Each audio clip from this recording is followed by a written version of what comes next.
Good morning, good evening, good afternoon. How you doing? Welcome to Cuba. Today we're doing Cuban food. It's gonna be a good day. Just waiting for my coffee, my Cuban coffee, not really. I think this is Colombian coffee. Hello, how's everyone doing? Hola! I went and got this from the kitchen. Can I change my prediction? How you doing, everybody? Today's gonna be a good day. Today's gonna be a good day. Sorry that I'm late. I got a phone call from a bloody insurance company wanting to quote me. How dare they? But check on the application what time zone. People assume that they're in their time zone. East Coast people always assume. So we get phone calls at that was 7:40 a.m. And sometimes we get called at 5 a.m. From different people. And it's just like, check the time, man. I could have been sleeping. Little did they know I was streaming, but hello. No, you're supposed to be wearing black. Sorry. It's still very bright. I turned the lights down and it's still very bright in here. How you doing? Nobody thought this would happen. What's happened? What does that say? Oh, won't let me see. Okay, so today we're doing Cuban food. We're making empanadas. We're gonna make some stuff with, I bought whole cassava and taro. I don't know if this wasn't really for today. I don't know what to do with it, but what do we do with taro? Especially if it's frozen, it's got a weird texture.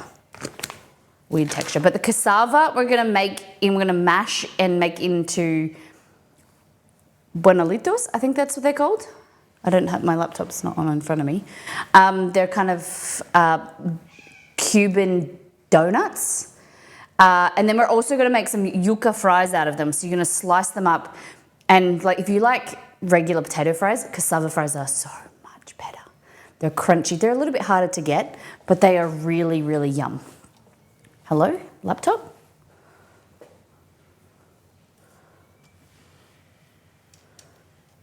¿No ha funcionado? ¿Qué?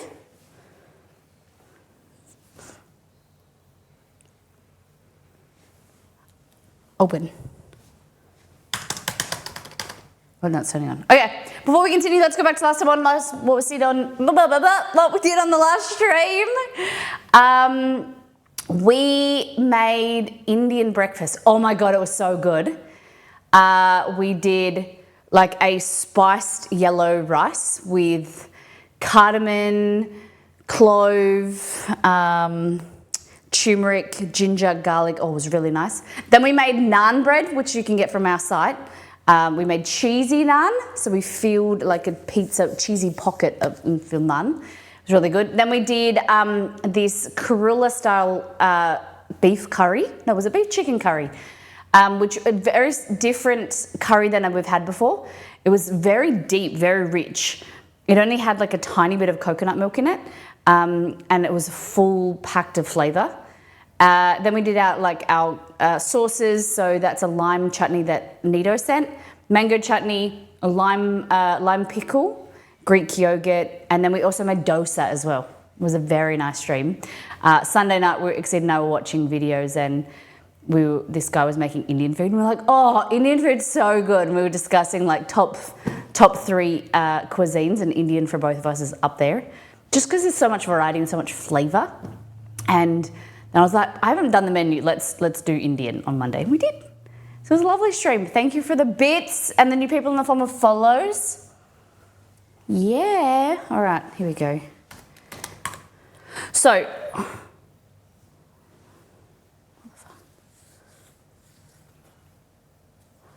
what is going on with my laptop?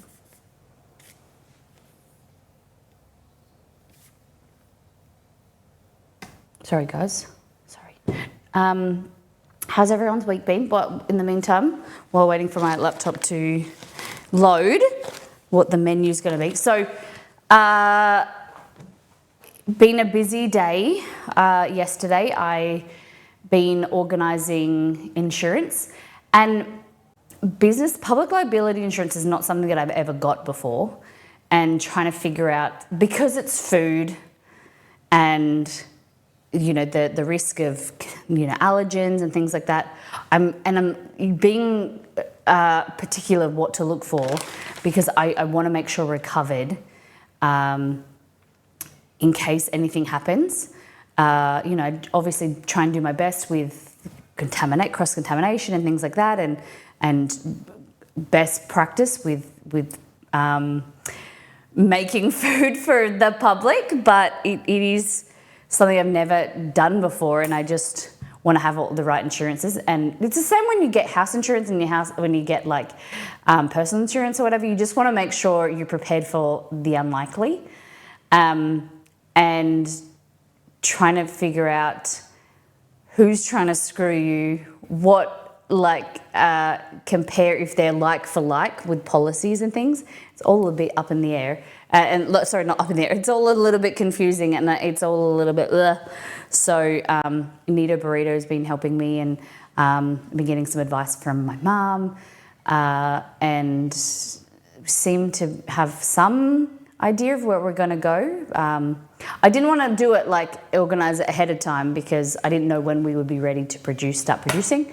So I kind of left it to a few weeks before, and it should be organised today, tomorrow. Finalising, so that was my day yesterday. We got some awesome news.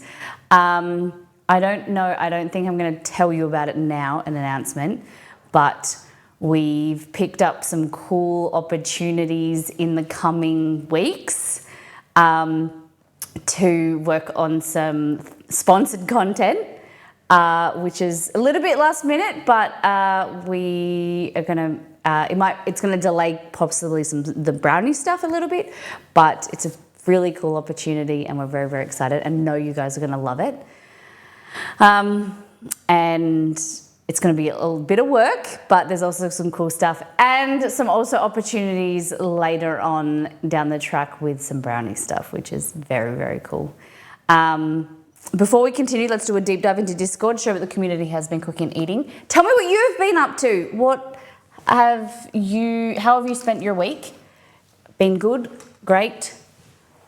Below average? Above average? How's your week been? Tell me about it. Picked up some organic bacon sea salt a couple of days. Bacon sea salt. Tell me about that, Chris Fix. And made some caramel with it with some ice cream. Just finally made a milkshake with it, and it's so good. Does it have a lot of flavour? Is the bacon really coming through? And how much salt do you need to get the bacon flavour in a milkshake? What about sea salt favoured bacon? Then you'd get more flavour. All right, what is this? Grumpy Gamer, steak, eggs and spinach for lunch. What do we think?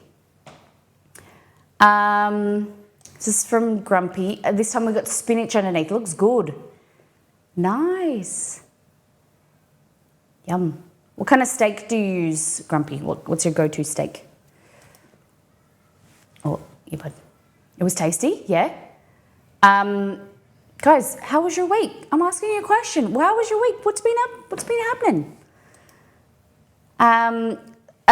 Soup update, letting it slow cook. So Beware had a fantastic question. She used, to make one of our recipes from our cookbook all in together, she used canned pumpkin for pumpkin soup rather than fresh pumpkin. And it was a little bit watery. So we said, we troubleshooted and we said boil it or simmer it without the lid, and it will kind of reduce it down. And she said it worked like a charm. And lunch tomorrow, so it's good meal prep. So yeah, if something's too watery with soup or sauces, the best way to do it is let it simmer without a lid, and then it would reduce the flavour down, and you'll get more intense flavour and get rid of the water content if you've got time. Looks good. Entomita, the most American breakfast sandwich. The bread is a glazed donut. Look at that.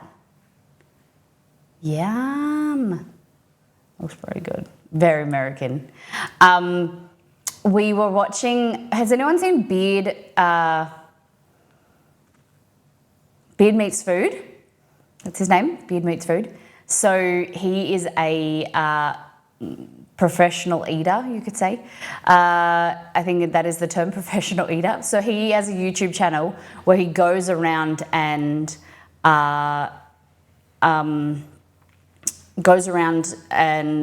mainly America and the UK, and he'll do food challenges. So like a big breakfast, and you got to eat it within a certain time. But the recent one he did was 13 donuts, 13 donut burgers. So it was a burger with 2 donuts as the bread. And he ate 13 in 10 minutes, and he did it in like 7 or 8 minutes. Crazy. This is called the Luther burger. Okay. Technically, there is no bacon in it. This is the bacon salt, seasoning for brining and smoking the bacon. It is vegan seasoning, but despite being zero bacon, has really tastes like bacon. Okay. Interesting. So sweet, smoky, salty. Nice. Beware you like the soup. Have you made it before? Shay, you're familiar with Beard Meat Food? Nice. Kaz chili cheese baked potato, nice and spicy. I should have waited for the cheese to melt before taking a picture, but I was hungry, sorry. Ooh, chili cheese baked potato, yum. I've said this before, I don't do many baked potatoes because I find it really hard to find big potatoes. I just don't know if, when I was a kid, I swear they had massive potatoes.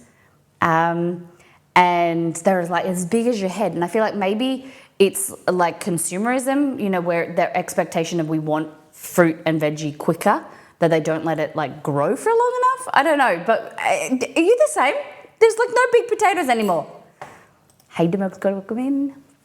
I've been asking about your week. What have you been up to this week? What's news? The mods don't even want to answer. What's been happening, guys? Does Mel's got it? How you doing? I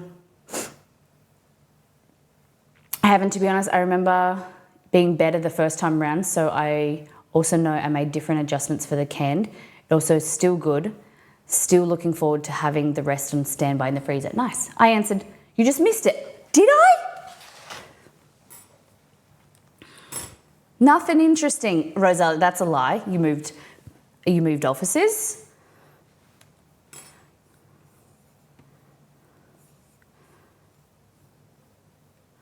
All right. If I missed it, then I'm sorry. Then I can't be cranky. Oh, not yet. Okay.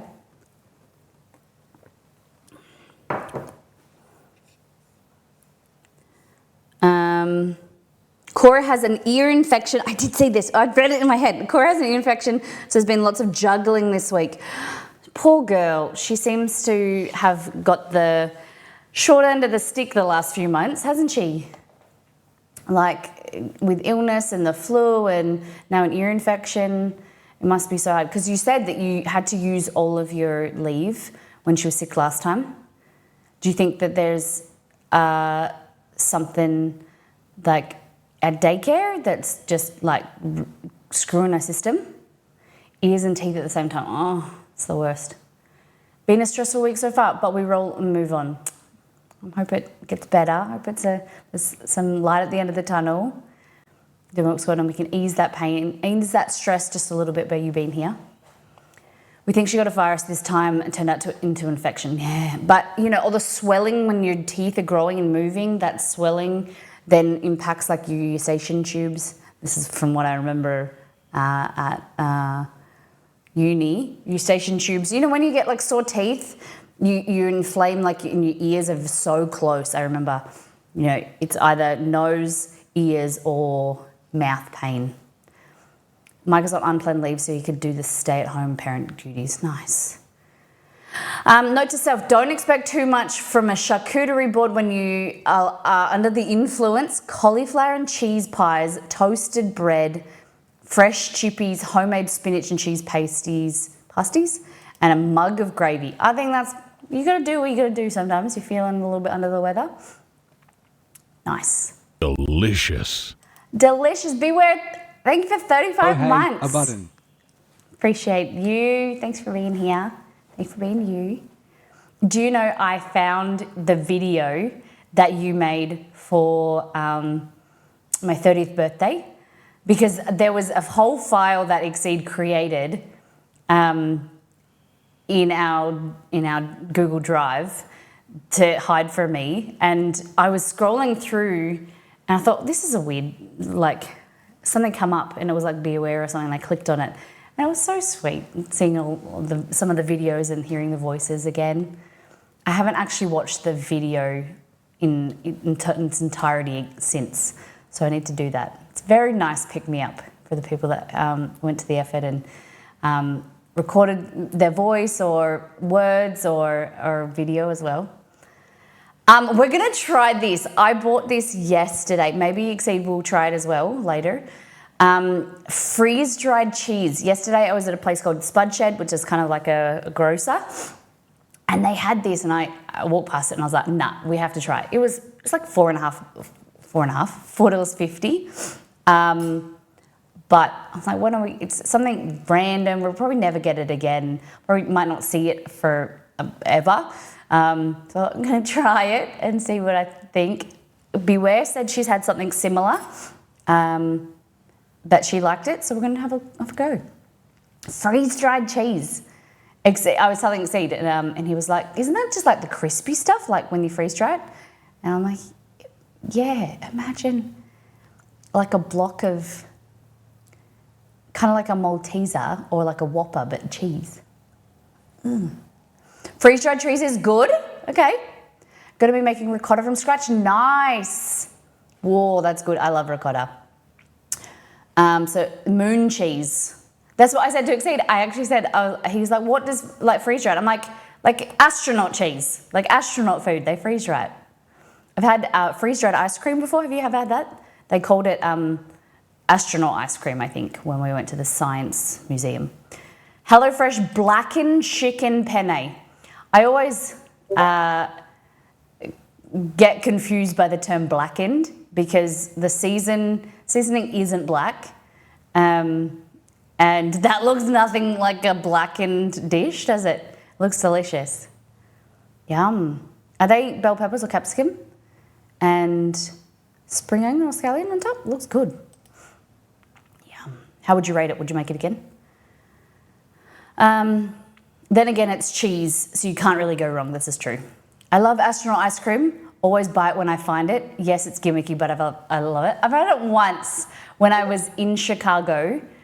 I'm pretty sure I was Chicago. I went to the Air and Space Museum, I think it's called. I was by myself. I was like a 22-year-old, and I went in a little bus, a little tour, hanging out with the kids, and I bought myself some ice cream, some freeze-dried ice cream. Jay was too hungry to let me take a picture of his sweet and sour chicken, but my Mapo tofu. Ooh, this is the one that you usually get, right? You've had before? Nice. We've made this once. I would be interested in trying it again. I don't think, it's not a very common dish that I've seen. I'd never heard of it until I saw, I think, Minnesota Toz talk about Mapo tofu. Shay, let's try this again. We've got roasted chicken with potatoes. Hey, look at that. Very nice. What kind of seasonings did you do, Shay? And then a cheddar broccoli pasta. Nice. How did it go? How did it taste? Yesterday, Exceed wanted breakfast and he didn't want bacon. He just wanted hash browns, crispy hash browns cooked in the air fryer with cheese, egg, and barbecue sauce. That's how they turned out.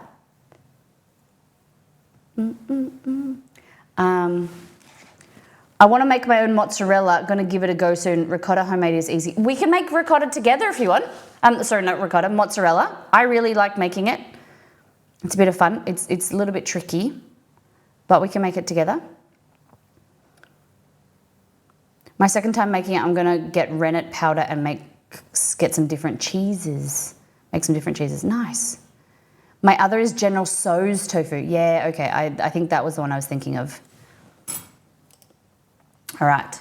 Tyler made some eggplant. Oh my goodness. Eggplant parm is so underappreciated with some, okay, how do I pronounce that? Delicioso mozzarella. Oh, that looks good. Eggplant parmigiana is so underappreciated. Hey Google, add eggplant parmigiana to my shopping list. I'm gonna make it next week. It's so yummy. Sure. I added eggplant parmesan to Yum. the list called Tyler, shopping. was it good? Did you enjoy it? Would you do anything different next time? Thank you, everybody. Alrighty. So, let me just refresh this. Today, what we are making, let's have a look what's on the menu. This is help from community suggestions. So we're gonna do, oh no! I was at the grocery store and I was thinking to myself, was there anything else I needed? And I was like, nope, got it all. Damn it, guava paste. Damn it. It's all right, we can make stuff without it, it's fine.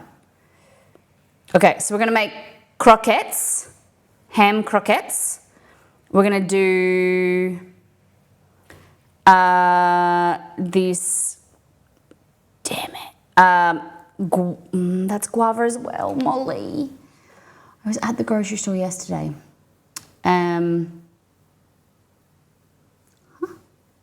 What's that? I think I've posted some things in the wrong place.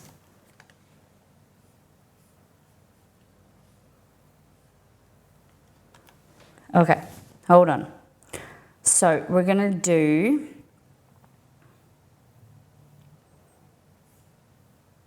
croquettes de jamón, which means jamón, which is ham croquettes. So they're Cuban ham croquettes. Then we are also going to do some, damn it. I checked my shopping list 3 times and I just didn't transfer it over to the main shopping list. I think next time, oh, Crucifix, you're Tyler. Okay, do you mind changing your Discord name in our server to that so that I know it's you? Yeah, okay, because I would have never known that. So that's why it gets a little bit confusing. You can change it per service, you don't have to change it all over Discord, but if you don't mind changing it just so that you have a continuity, because then I know who I'm talking to. All right. I'll see what else I have instead of guava paste that we could substitute. So it won't be exactly the same. Man. Okay. Then, hold on. Sorry, guys. Sorry.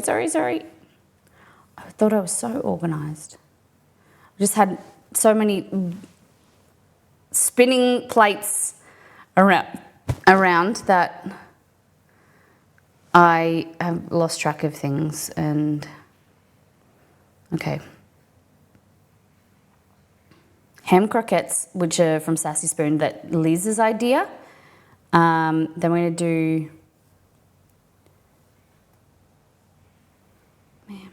pinchos de polo, which is like chicken skewers. I'm going to serve it with some Cuban rice. I've got to put this on in there. Empanadas.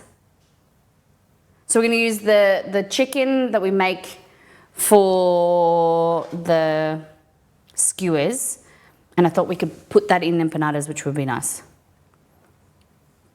And then some rice. It seems that we're Every recipe is from the same place. Sassy Spoon. All right. Okay, so we'll get started on the croquettes. How many of you guys have had croquettes or know what I'm talking about, what a croquette is?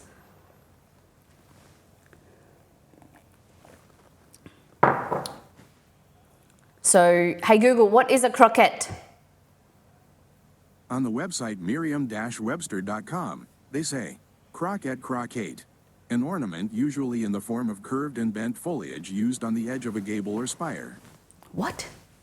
I don't think that's what we mean. Hey Google, what is a ham croquette? Sorry, I didn't understand.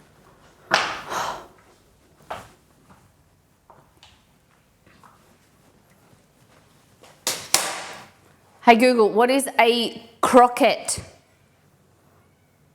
On the website Merriam-Webster.com, they say, croquette croquette, an Hey ornament Google, usually in the form of what curved is and the, bent foliage. hey Google, what is the croquette recipe? Google is a company whose mission is to organize the world's information and make it universally accessible and useful. I'll send a link to your phone with more info. Hey Google, what is the recipe croquettes? Here are some recipes I found. Hey Google, what are croquettes? According to Wikipedia, a crockle is a small, independent decorative element common in Hey Gothic Google, architecture. The name... Hey Google, what are croquettes? Here you go. Okay, let's forget that. Oh my goodness. Oh my God. Okay, so we're gonna make, I think we'll do the croquettes first, yeah. So these, basically we're going to make the base of a mac and cheese, which is making your, like your white sauce. And then we're gonna put some chopped ham in there. We're gonna do it a little bit different because just the availability of ingredients. We have like sliced ham, whereas she wants like chopped. We can chop it up. So we're gonna make a roux with some butter, onion, milk, and flour. So we're gonna make a roux with the a thickening agent. Then we're gonna make a white sauce with some nutmeg. And then it says we're gonna add some white wine, some ground ham. We're just gonna make some chopped ham, eggs, panko breadcrumbs. So we're gonna get the basically your bechamel. We're gonna solidify that so it's all like quite firm and mix in the ham. Then let that set, slice it. We're gonna dip it in eggs and then panko breadcrumbs and pan fry it. So it's like breaded, crispy, cheesy ham slices, like pieces. It's very yum, very yum. So we're gonna grab some butter. I need to go and grab some flour. I think that's all I need, and breadcrumbs. Anyone been to Cuba? Or what do you know? Give me a fun fact about Cuba. So I don't know too much about it as a country. I know that they have, like, very famous for their old cars. And am I right in believing that is because of the trade restrictions from the US? Is that right? They're like stuck in the 50s?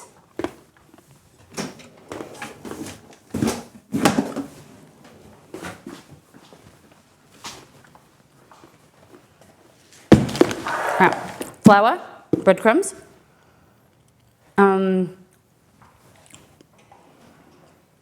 Haven't tried it yet because I've been a little pink, still a little pink. The chicken, the seasonings include onion, garlic, salt, pepper, oregano, thyme, Italian sage. Okay, nice.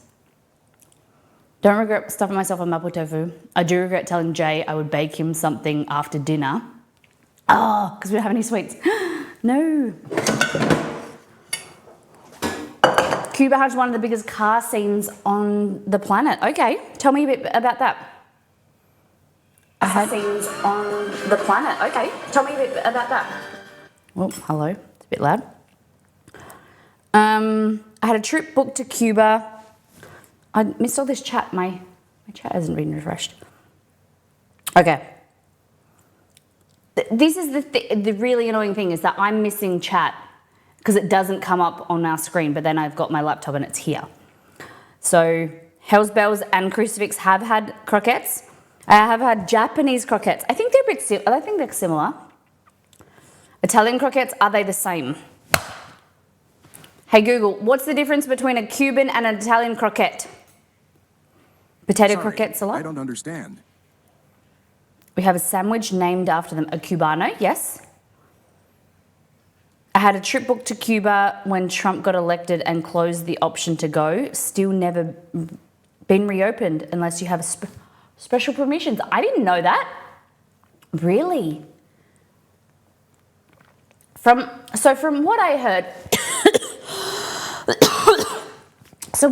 I don't really know too much about Cuba, but there was a lot of trade restrictions. Is that correct? Am I thinking that correct? Trade restrictions between the US and Cuba, and travel restrictions as well. Americans can't just travel to Cuba easily. Is there a specific reason? Is it like Cuba unsafe, or is it that the US there was? Let's have a look at.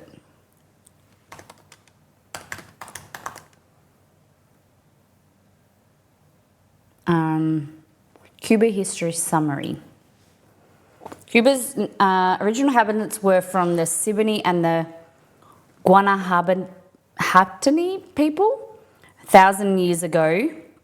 When the Tano people from Venezuela took over the island in 1511, forces from Spain defeated the Taino and claimed the island as a Spanish territory. The Spanish forced many of the Taino people into slave labour. Okay. Why did the US give up Cuba? Okay, so Cuban owned... Hey Google, tell me the Cuban history in a nutshell. On the website nationsonline.org, they say, colonial rule. The history of Cuba began with the arrival of Christopher Columbus in 1492 and the subsequent invasion of the island by the Spaniards. Aboriginal groups, the Guanahatabey, Siboney, and Taino, inhabited the island but were soon eliminated or died as a result of diseases or the shock of conquest. Okay. Hey Google, what's the history of Cuba with the US? According to Wikipedia, under the Treaty of Paris, Cuba became a U.S. protectorate from 1898 to 1902. The U.S. gained a position of economic and political dominance over the island, which persisted after Cuba became formally independent in 1902. Following the Cuban Revolution of 1959, bilateral relations deteriorated substantially. Interesting. Okay. Yeah, Fidel Castro. I remember that. Was that the uprising? So, I could imagine very upsetting to get cancelled, Liz. Oh my goodness. Cuba is one of the biggest car scenes. My high school teacher has gone to Cuba several times, had the permission because of being a teacher, and told us about it. Missed meeting Fidel Castro by minutes. Wow. You need to have a special tourist card, and there's only 12 categories of ways to get one. So example, as a teacher, like Beware stated, I meant where it was closed under him, from what I remember, since I have family there, that paused group and cruise ship travel. Yeah, I had a cruise booked. Okay. Apparently he loved talking to Americans when he got the chance, since it was rare. Yeah. Okay. Interesting. So obviously, like, their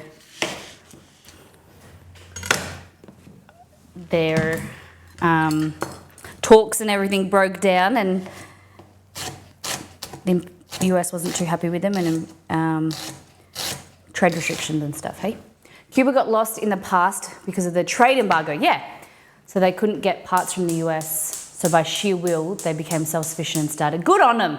Started learning how to build and repair some cars, including engines. This led them to becoming a massive car culture. I love that. Trump reversed Obama's Cuban policies. Do you know what Obama's policies were? So interesting. I love learning about all this history and everything. So we've got little bits of onion.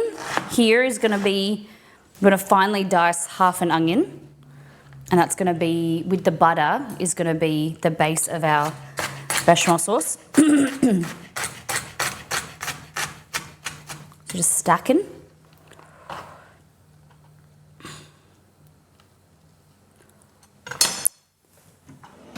Every time. Where's my, oh my God.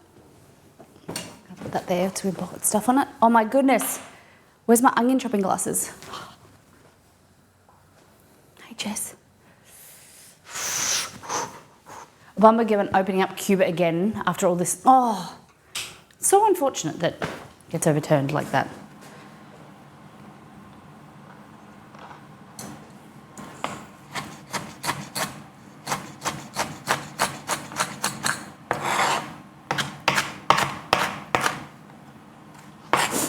Oh, goodness me.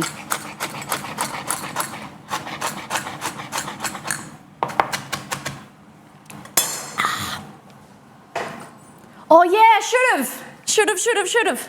Oh my God, my eyes are killing. Okay. Oh, that's half an onion. Holy Jesus.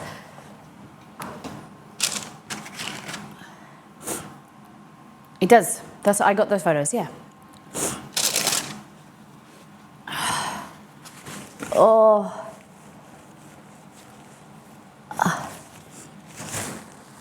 Oh, should have tried the wet onion thing. Always onions.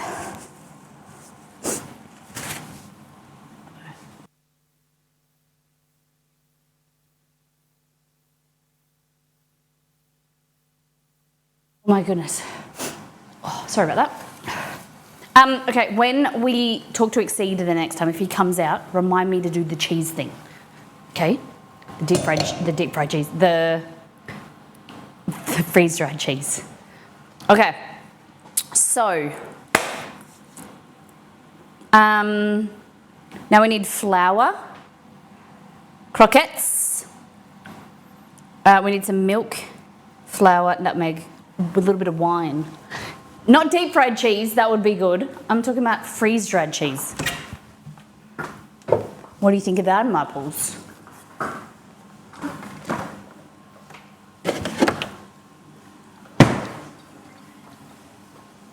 Is she crying because she misses me? Don't worry, I won't be much longer.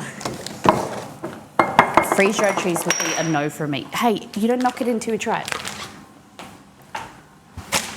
What do I do with taro, guys? Liz, I feel like you would know what I need to do with taro. I bought some taro yesterday because I saw it. For me, Trump banned the people to people visa, which was the option used to travel by cruise ship. Oh, yeah, okay. He also put Cuba on a state of terrorism list. Oh my goodness. Taro cards? No, T-A-R-O. Can you make like a dessert with taro, like a pudding? I don't know. I just thought you would know. I could Google it. So of course I could Google it, but I thought I could ask you. Okay. Into here, we're gonna add 4 tablespoons of butter, a tablespoon of onion. Okay, I added too much onion. Who cares? A cup of flour. Okay. Damn.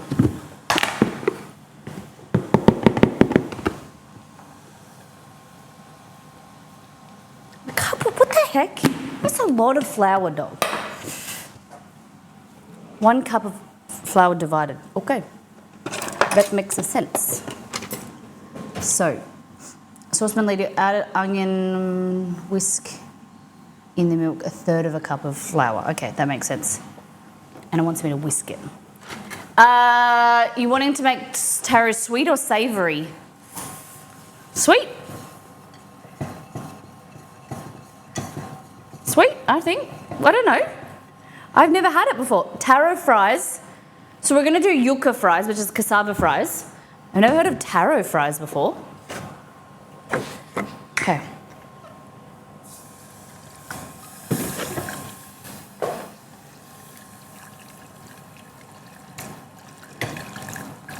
So the thing that people worry about is with with making bechamel and things like this, is adding the milk slowly and then clumping or whatever. You can actually add more than you think. You can add all of it if you want to, but it'll thicken up eventually as it heats up. So don't stress about adding a little bit of time, like thicken it up like this and then add more. Because it's eventually going to get there. There's no way that it's not going to thicken. I don't add all of it because I worry that it won't, like, there's only so much that the starch can absorb. So I add, you know, maybe a quarter of a cup, a third of a cup to like half a cup at a time.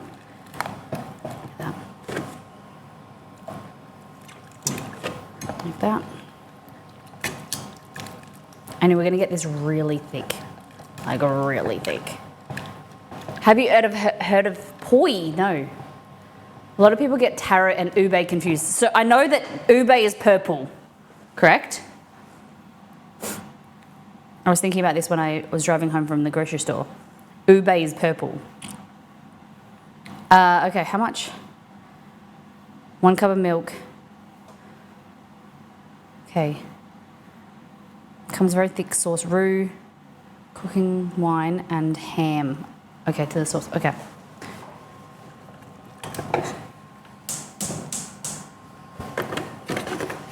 There's a taro donut shop in LA that I hit up at the farmer's market. So good. Okay. You can get taro paste and fill steamed buns with it. Taro ice cream, taro donuts. And is ube, because I've seen people do that with taro as well, like taro donuts. Is that right? No, sorry, ube. Poi is Polynesian. They mash taro root and make it into a paste. And then what do they do with it? I'm going to use a little bit more flour. Like that.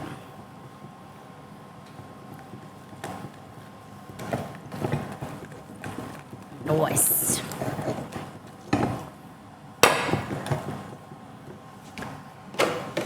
Ube is sweeter, more vanilla. Okay. Are they a similar plant? Oh my God. This is new. What the heck? Are you kidding?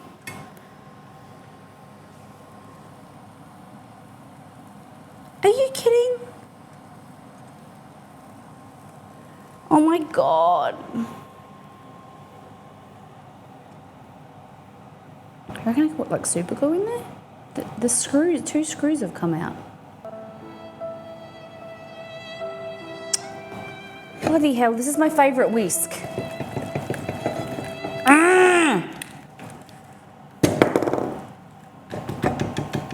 Makes me so angry.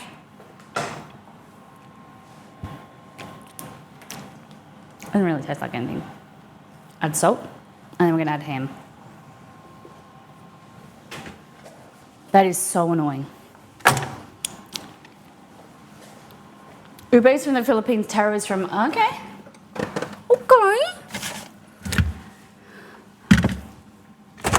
Okay, where's the ham gone?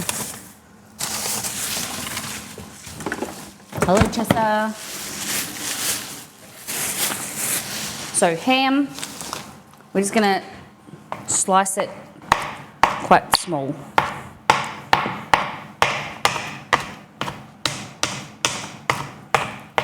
Does it have cheese? Maybe add cooking wine. No cheese. I've never had a croquette that had no cheese in it. Okay. So the recipe called for ground ham. You'd put this through a mincer or just chop it up really finely. Taro must be cooked. Raw taro is poisonous. Okay. But what about ube? Taro is closer to a potato substitute. Where I've seen ube, the sweet applications. Okay. Is taro used in Cuban food? That's my main question. Because I got the cassava to use today. But I didn't think that they used it in Cuba. Hey! Welcome in, guys. How you doing? We are doing Cuban food today. Welcome in. How was your stream? Thank you for choosing us. We're making croquettes, which is basically like making a bechamel sauce. Like this, really, really thick. Kind of looks like mashed potato, honestly. And then we're gonna mix in some finely chopped ham. Thank you, guys. My name is Molly. We're a cooking stream here. Just like 2 days. Were you cooking? What were you doing today? Gaming? We recreate different food items from games, TV shows, or movies. We make different cuisines. So today we're doing some Cuban food, as you can see behind me. Cuba. We're learning about Cuba and Cuban history. We do some simple, delicious food. Next stream, every second Friday, we do pizza, which I need to make pizza dough today. I made Kung Pao chicken, been playing Darker and Darker. I haven't heard of Darker and Darker. Tell me about it. You enjoying it? Is my stream louder today? I just, I wasn't, I accidentally played our stream and I thought that it was louder and I didn't know if it was me. Is our maybe microphone a little bit louder today, or is it everything? I know that we had some issues on Monday. Our what's it called? Some of our tech got kicked out, and my husband had to reset it, and I'm not sure if it made it louder. If that's a good thing? Sounds good? Okay. So a little bit of an introduction to who we are and what we do is this trailer. Enjoy.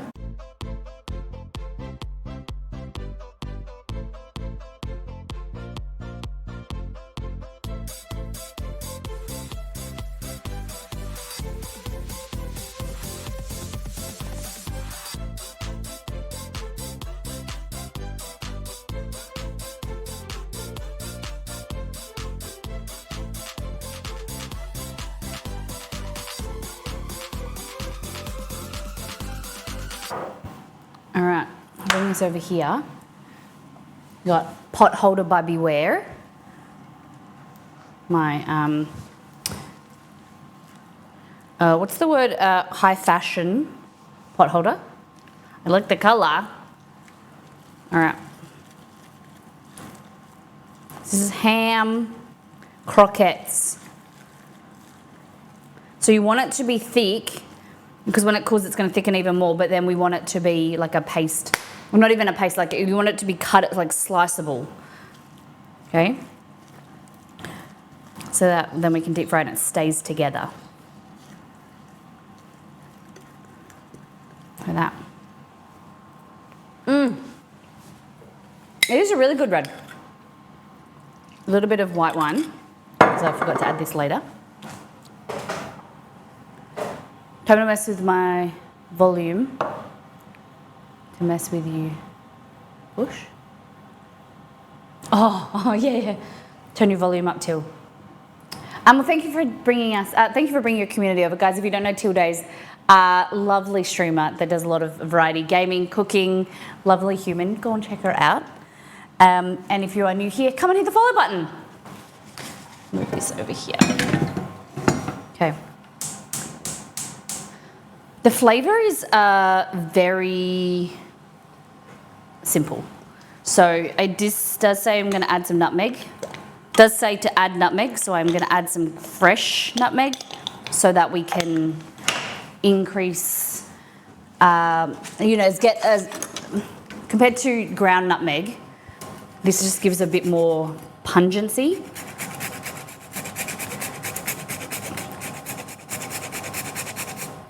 There we go. And for me, I'm not gonna mollify the recipe. It doesn't say to add cheese, so I'm not going to add cheese. I have something for you to check out. I'll be shocked if you already know about it. Check food when you have a second. I found the world's best crema. Okay.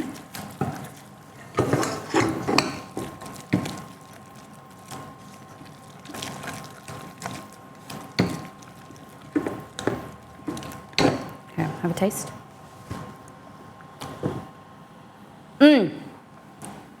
Bechamel instead of cheese. Well,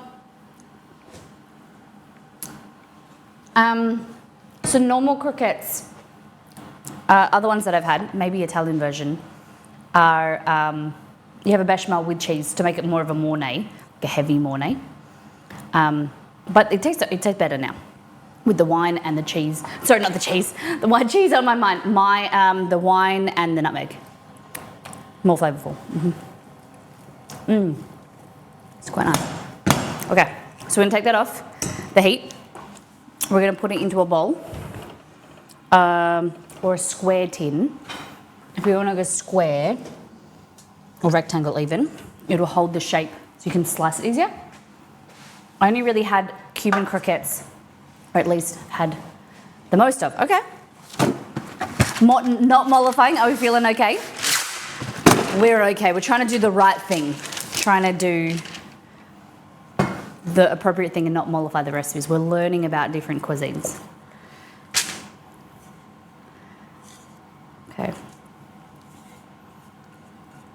So all we have in here is butter, onion, flour, milk, ham, salt,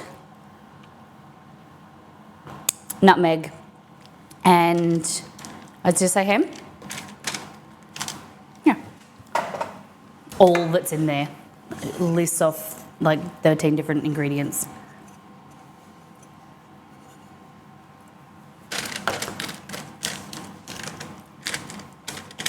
Okay. I probably want to stay a little bit thicker.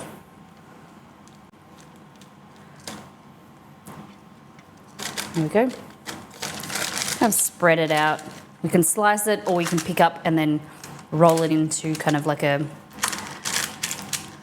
log shape. There we go. Beautiful.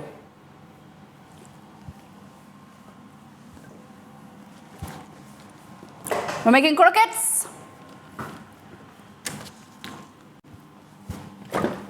Where are we going to put this? All right. Do you know? Are you asking what croquettes are, or that we are making croquettes? Okay. What's next? Empanadas. I'm so angry I didn't get this guava paste. Ugh. It's so good. I don't know what happened. I'm just seeing if I have anything else I can substitute for guava paste.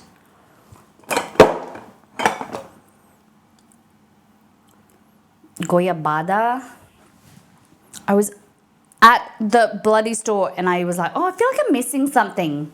Checked 3 times my shopping list. God damn it.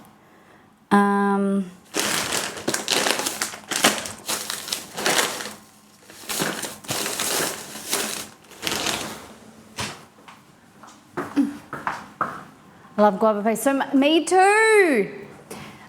It's hard to get guava paste for me. You got quince paste. No, I don't have that either. You guys want to stay here and I'll just jump out to the store? I'm kidding.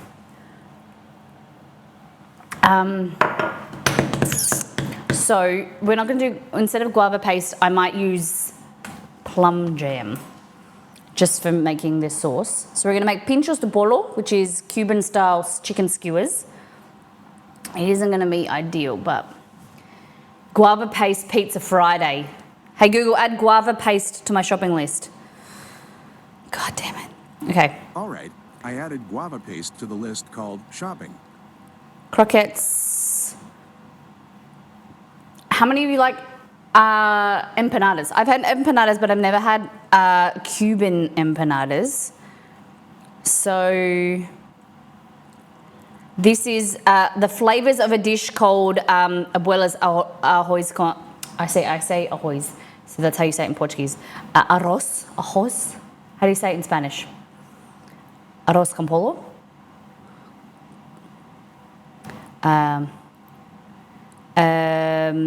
But then put into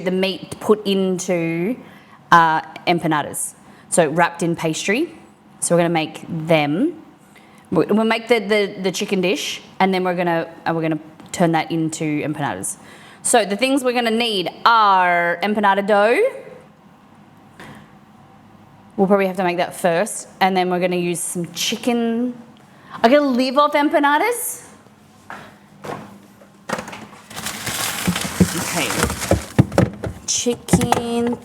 I think these are. Move that. I think this is thigh. Chicken thighs. Like that. Okay, we need onion, capsicum, jarred pimentos, which we don't have in Australia, but the other things, Costco, yeah, okay, I thought I needed them for Friday, but I didn't, okay. So I'm going to Costco tonight or tomorrow, so I'll grab them for Friday.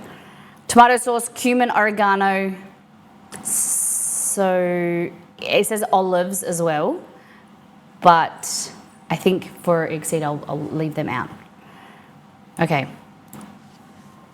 Hello, Chewy. All right, so we need capsicum,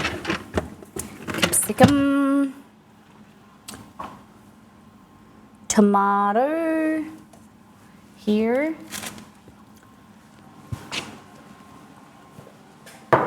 breakfast empanadas, savory empanadas, sweet empanadas, all handheld. It's the perfect dish. What's in a sweet empanada? There's like guava and cheese. And a breakfast empanada. I'm keen to figure out what's in that. Okay, tomato sauce, cumin, oregano, white wine, onion, bell pepper. Cool, I think that's it.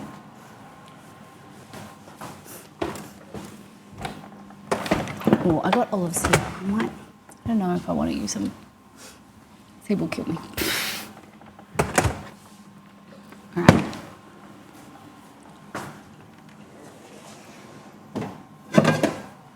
Chicken and chicken thighs, but you could use chicken breast. How many people? Cadmus isn't here, so you'll be fine. Plum is a similar flavour. That's what I was thinking. I'm going to go with that.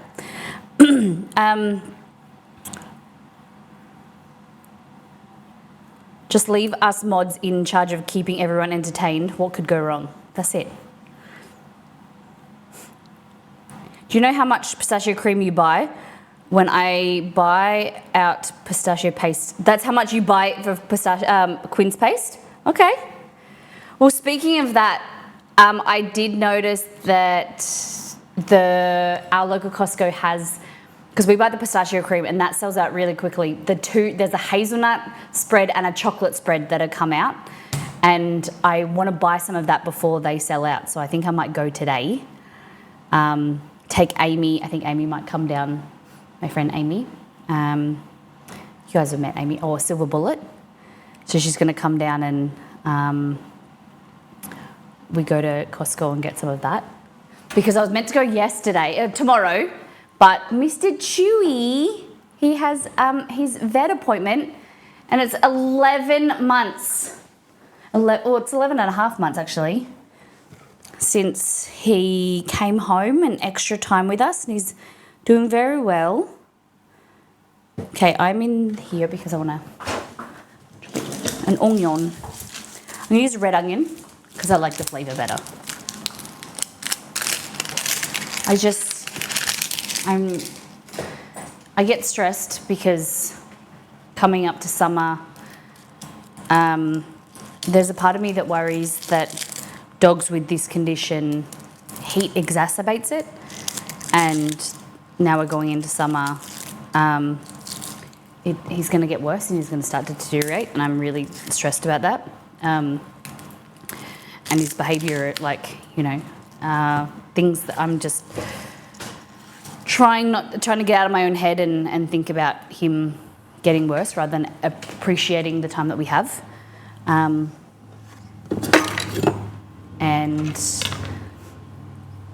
yeah, just appreciating that we've had, and you know,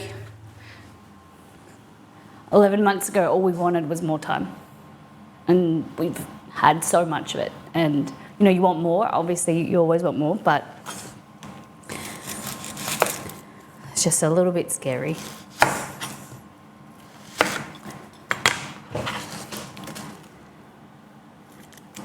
Hey, mister.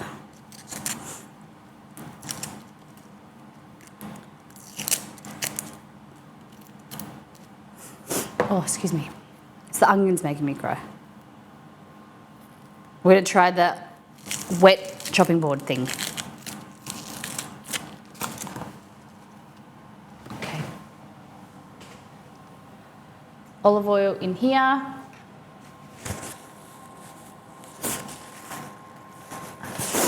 Oh, excuse me.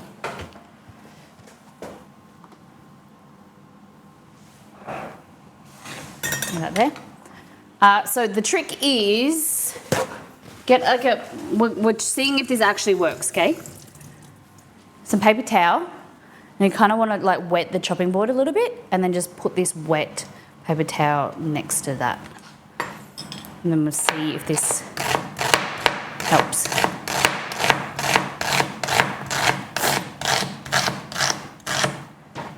Like that.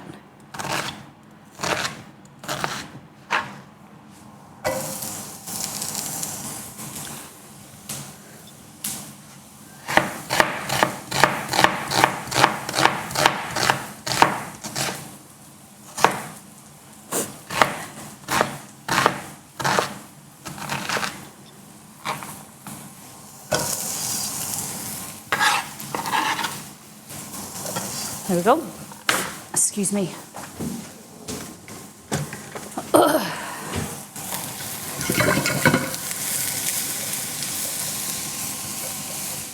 Oh my God, my eyes. It helped a little bit. I think it helped a little bit. But now it's in there. It's hurting my eyes again. Oh, that's great, Shay. I'm so thrilled. Are you happy with it? Would you do anything different next time?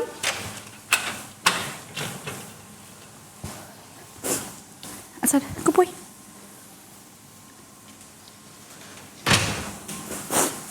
Oh.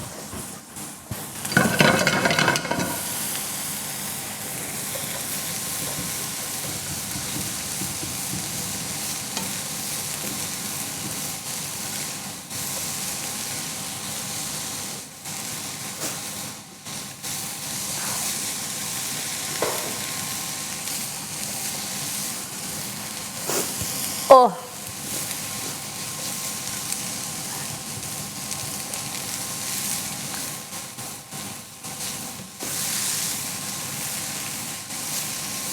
Okay, onion, and then we're going to turn down the heat.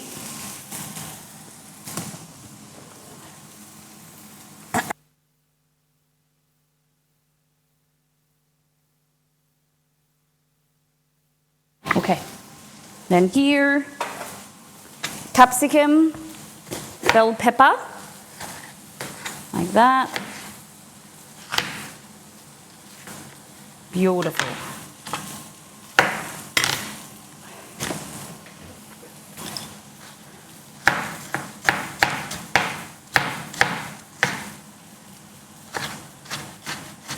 So we're going to remember that you want everything chopped smaller so that it fits into the empanada. You get more bite.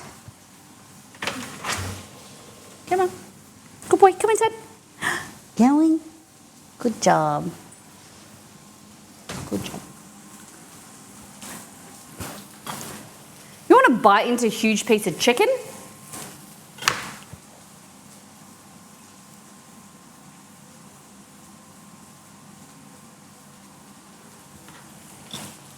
You want like a mouthful of capsicum or, you know, onion.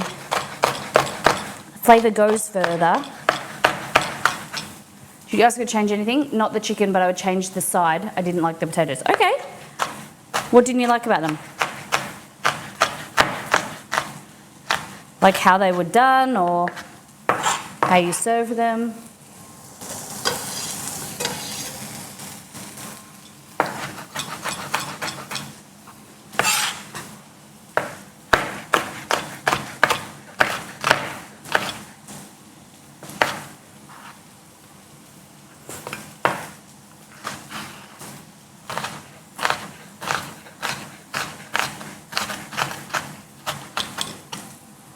That's enough. Oh, do the whole lot.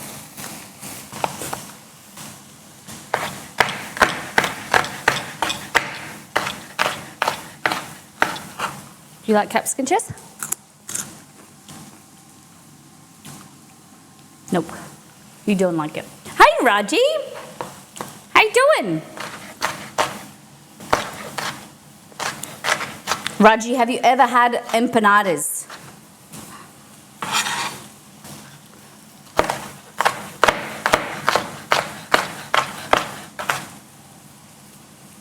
Has anyone, you guys been watching, does anyone watch, you know, that like the VMAs and the EMAs, or I don't know what they're called, the Emmys and the VMAs and things like that this week? I have never actually sat and watched them because the time zone in Australia, the time zone was always really hard. But these days, like, I'm not really interested. I think when I was younger, I used to watch like YouTube recordings and things like that and scroll through. Time for Loud Noises hand mixer. Be right back, no worries.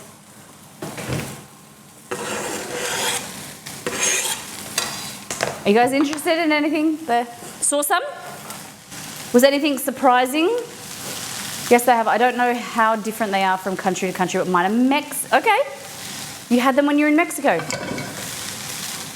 How was Mexico?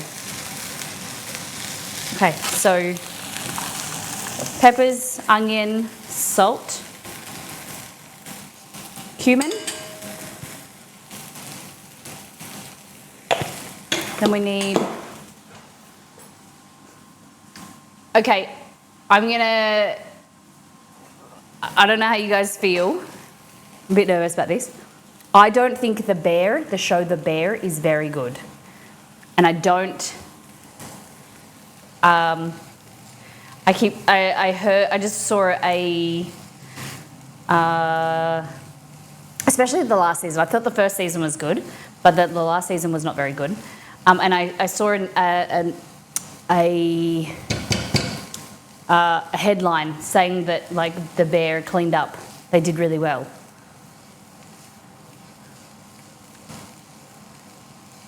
And I saw the main actor got an award. Loved Lisa from Blackpink performing. I don't even know what Blackpink is, let alone Lisa. Tell me about her. Okay. Authentic, diced onion, capsicum, garlic, white wine, tomato sauce. Okay.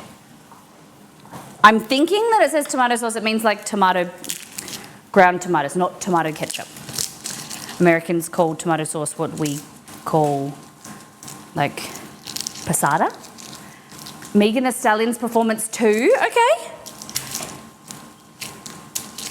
This is the VMAs. How's bells? I did see Katy Perry perform.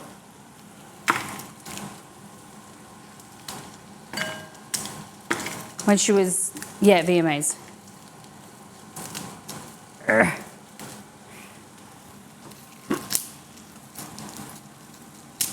Here we go.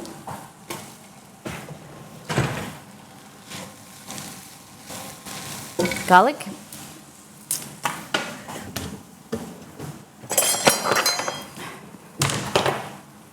Did anyone watch the VMAs other than House Bells? I don't know who any of these people are, says Raji. I love it.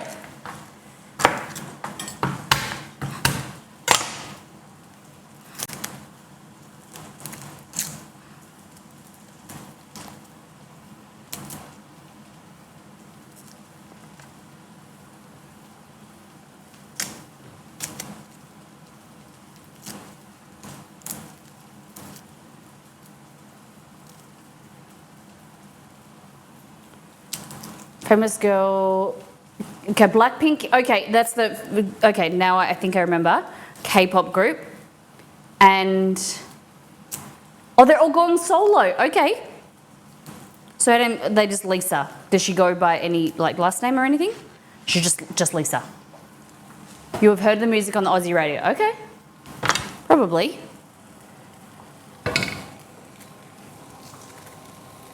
La Lisa. Okay. Interesting name. Okay, take that out.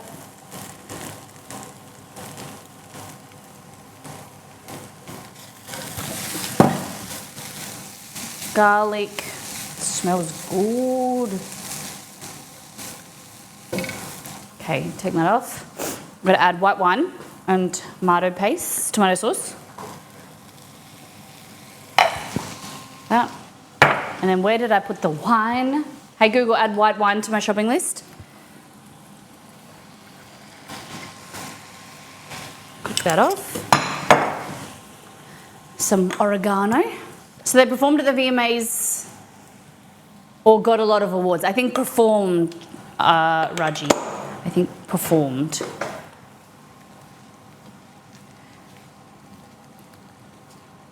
Anyone watch the Emmys? Or know anything about the Emmys?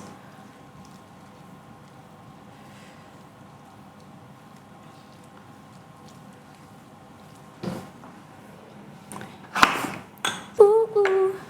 Pepper.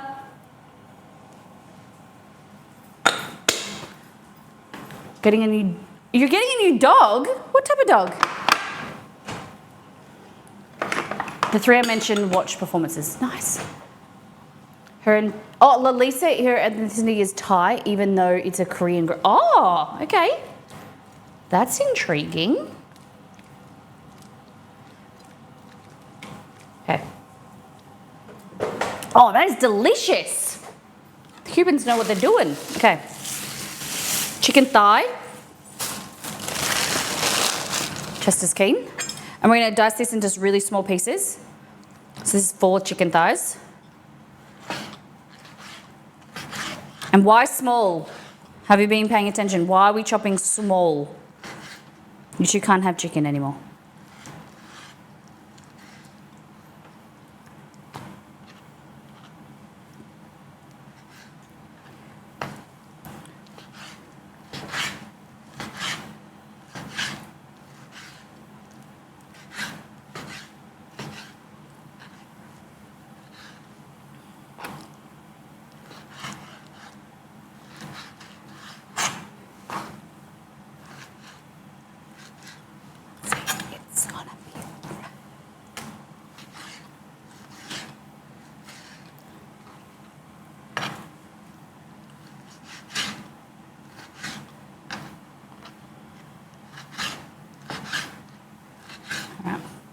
To cook faster? No.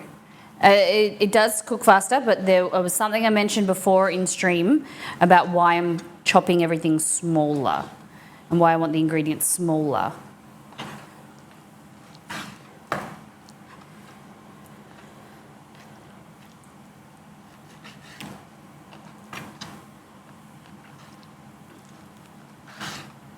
All right.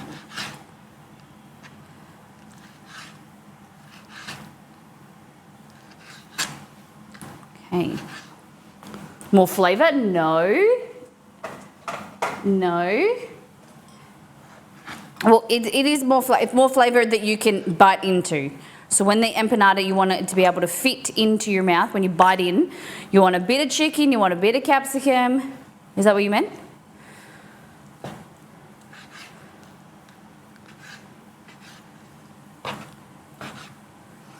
There we go.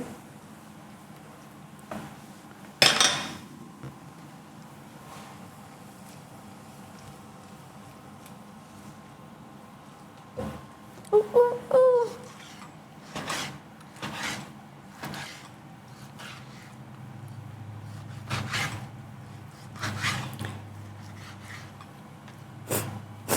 Oh, excuse me. My nose.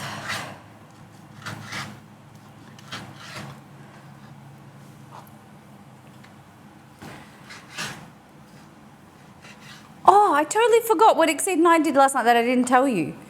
We went to this new basketball facility and we shot some hoops. Basically, it's called the Scorers Academy. So it's a place that's opened up in our main town, but they have them all over Australia, I've heard. It's basically like a indoor facility where you can play basketball with courts. They've starting a gym, and Exceed and I used to play. Both of us used to play basketball growing up. It's a good place to take kids. They did like they're doing free all this week, kind of free entry to kind of learn about it, and then you can do memberships where you just go in there, and play. And your kids can play in like a nice, clean, safe facility. And we were there at 7 till 8:30. No, 6:30 till 7:30 or whatever. And there was a whole bunch of like young teenage boys. Maybe like 12 to 14. It's the worst place kids can be in the evenings. They're all playing basketball. I suck at basketball, I blame my height. Hey, some of the best basketball players are short. The Australian Paddy Mills, he's a shorty, and he's amazing. There's pros and cons to being tall, definitely, in basketball. I'm tall and I can't play.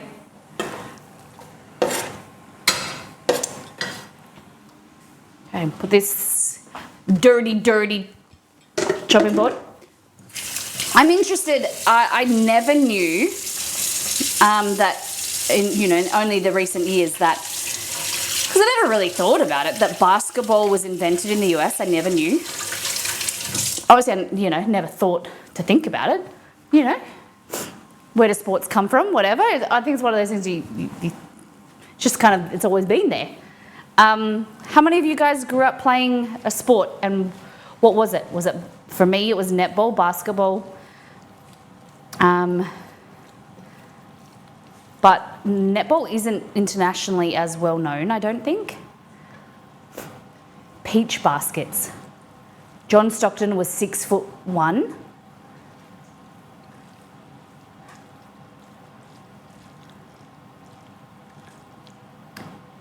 I did track and field cross country. Wow. I always was so impressed by the people that did track and field, but because I hated running. I like the idea of athletics now as an adult. So impressive watching at the Olympics.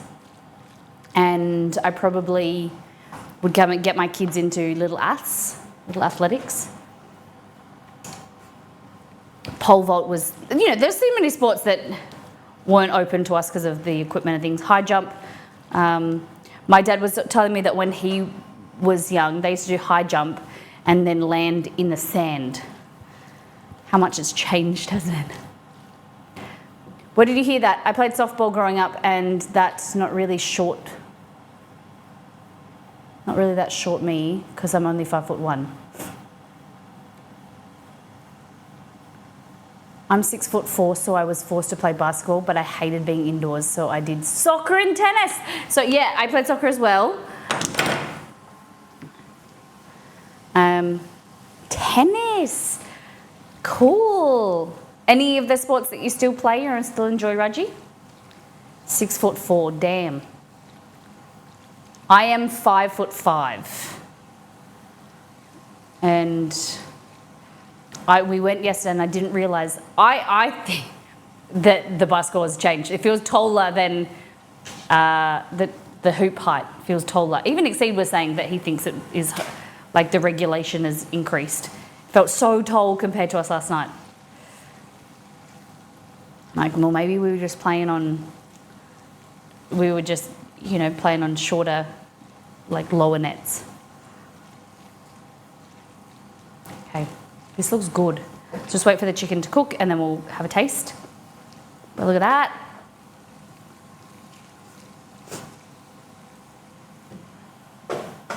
Yeah, to watch, yes, I'm 20 years past my athletic prime.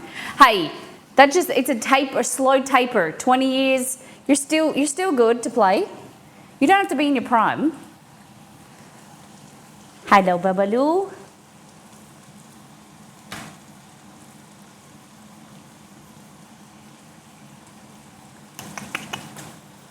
You're beautiful, Chewy. Hello, Romy. Can I get in here? Thank you. All right, so now it's time to make our dough, empanada dough, and then we're gonna make cassava fries. Do we fry, do we bake empanadas? What's your preference? Air fry? What do we think? How do you do them? How have you had them? I haven't read the recipe yet, how they say. This smells so good.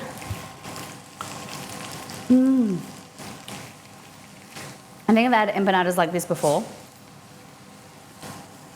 The flavour is so simple, but you got the sweetness in there from the capsicum and the bell pepper. It kind of reminds me, very influenced by Spanish. It tastes like the base of paella for me, paella.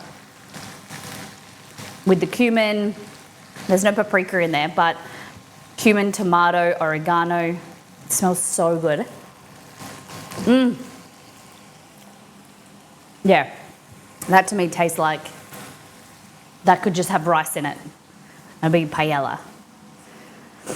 Just making sure I've got everything, put everything in there, garlic. We just didn't have the pimentos. Okay. Okay. Cuban empanadas with homemade dough. Let's go. So, water, cinnamon stick. What? Brown sugar, flour, pork lard. Okay. Brown chicken. What? Tips for storage of empanada dough. This is odd. Hold on. Cinnamon stick, brown sugar and water to create like a... It's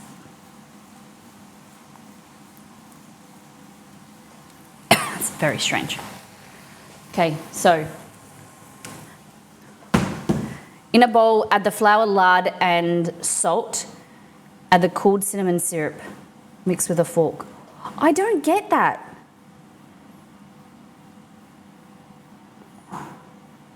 Why are we adding a cinnamon syrup to an empanada? Okay, it's what it says. I'm gonna do it, but it's very weird. Okay, so we want half a cup of water, cinnamon stick and brown sugar.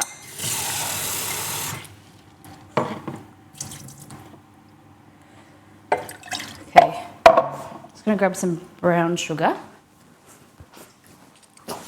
So it's a tablespoon.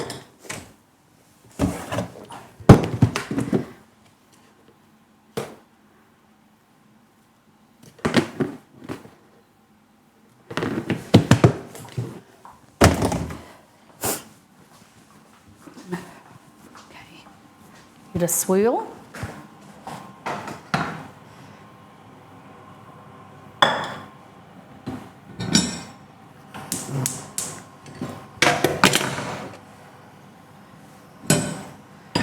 that, and then a cinnamon stick. She says again, confused. Okay, so into the bowl we're adding 2 cups of flour. You didn't put the clove in the stew the other day. Didn't you put clove in the stew? Come back here.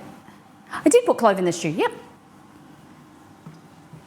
Okay, 2 cups of flour.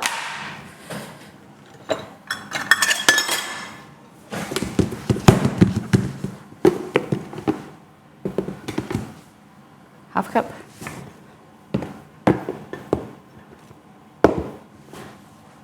One.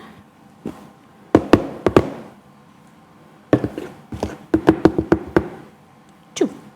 2 cups. Looks like the burner is working much better. Yes, I cleaned it all and then it still wasn't working and I was so annoyed. Turns out I had to scrub the top of the gas. There must have been a blockage. It's working much better now. How you doing, Martin?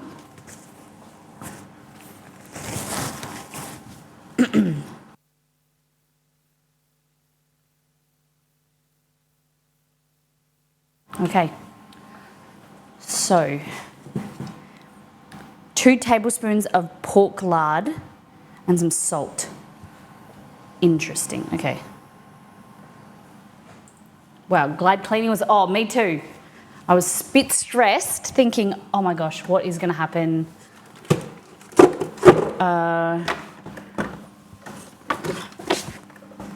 So it wants 2 tablespoons of pork lard. I've got lard here. It's cold though. Okay. Add the cooled cinnamon syrup, 1 tablespoon at a time. Hot syrup? This is so interesting.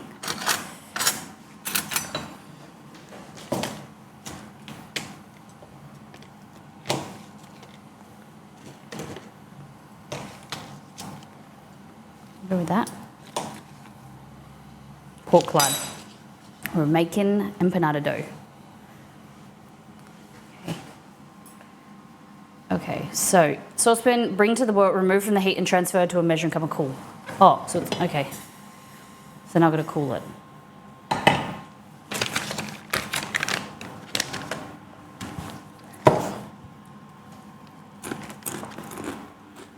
Exceed, would you like to come and try this cheese, freeze-dried cheese?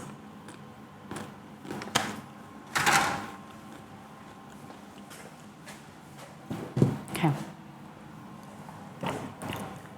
Now I've got to figure out how to cool this quickly. Hello. Oh, you don't want to come on stream, do you? No. Guys, we're going to try this.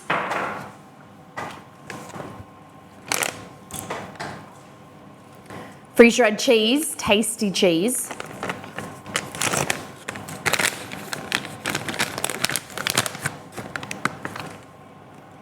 Look at that. Weird. Okay.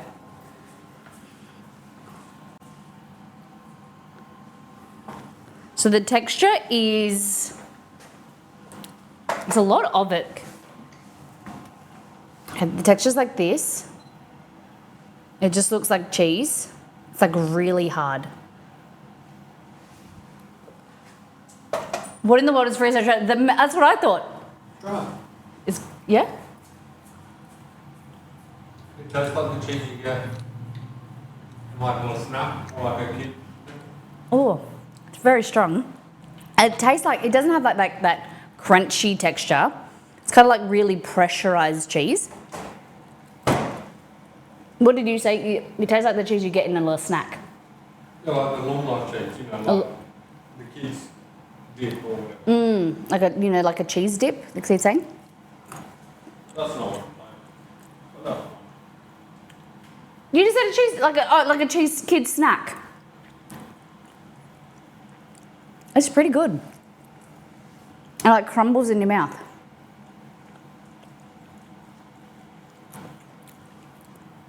I don't hate it. It's weird that it's small and I wouldn't know what to do with it. It's like a novelty. Hi. You want to try some cheese?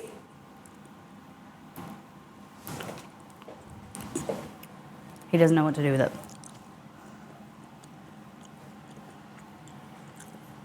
The texture is different, but cool. The flavor is really intense. I don't know if you can.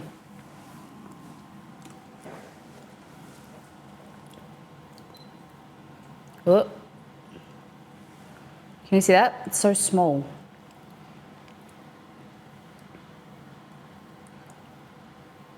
Like it's crumbly. But you can't, like it doesn't really break. Oh, look at that. It's like a whale surfacing for a snack in the ocean. Oh, I like that. You keen on it now? So if you see it, try it. Pretty cool.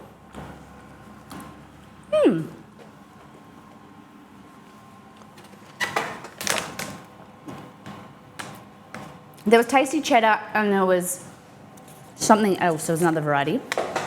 The company also do, I think, freeze-dried fruit. That's where I saw it. It was $4.50. There's quite a bit in here, considering how rich it is. You wouldn't really eat much. I think Romeo wants to come inside now. A little bit different.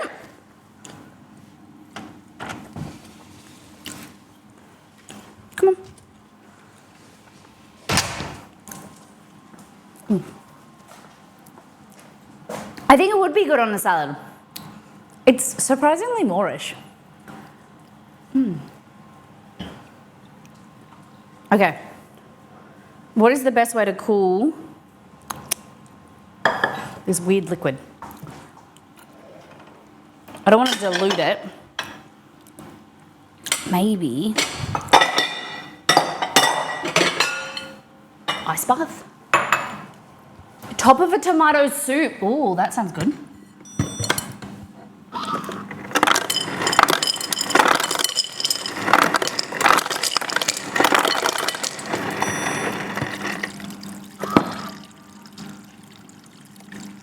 You want a piece of cheese, Remy? Or what have I missed? I was in a growth sesh. Have you ever heard of not deep fried, freeze-dried cheese? Having no moisture content, would it freeze? Let's have a try. Okay, we're just trying to cool that down. Okay. This is freeze-dried cheese. Okay. This is what it looks like. These pieces were probably like 4 or 5 times as big. I don't know. But the texture is like this. And it's like, kind of like flaky. I don't know how to explain. Like, it's really hard, but you can crumble it.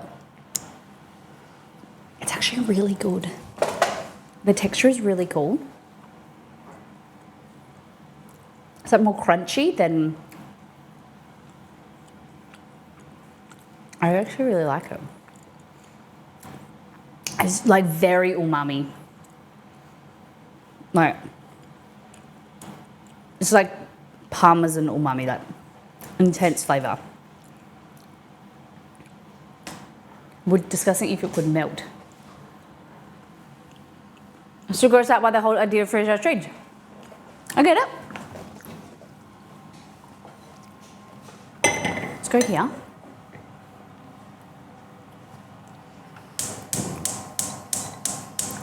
And see if it will melt.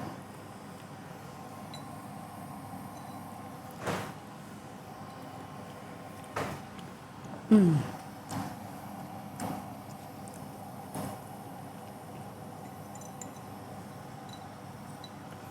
gonna probably say no, but I don't know.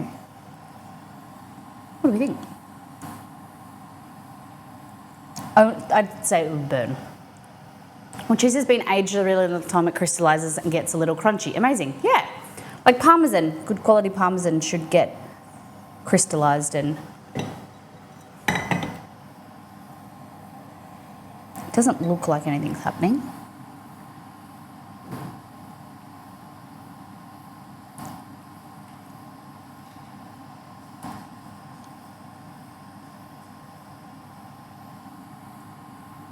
Oh, a little bit of something happening with the really small pieces.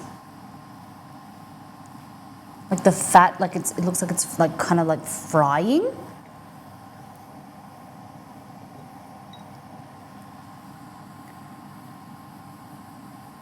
Yeah.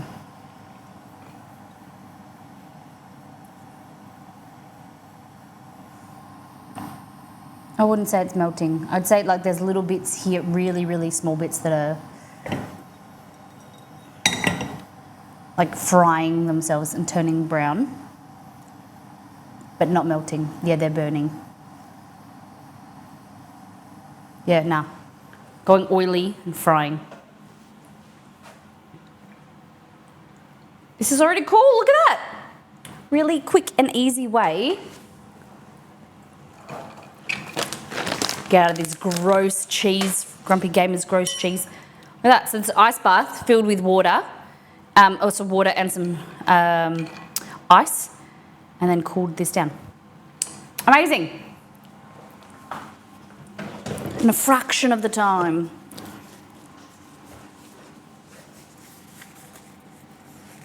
Yeah, I thought crunchy, like somewhere you would usually add cheese. Okay. Issue is this fat isn't very soft. Maybe that's a good thing.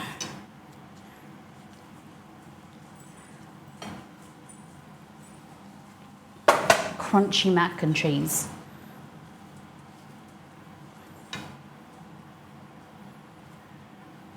Trying to break up big bits. Ooh.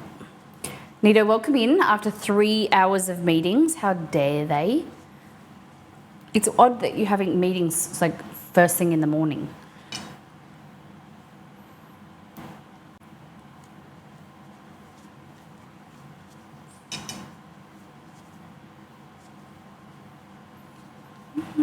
I know.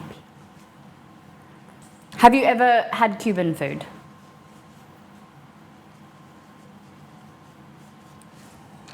You're just joining us. Have you ever had Cuban food?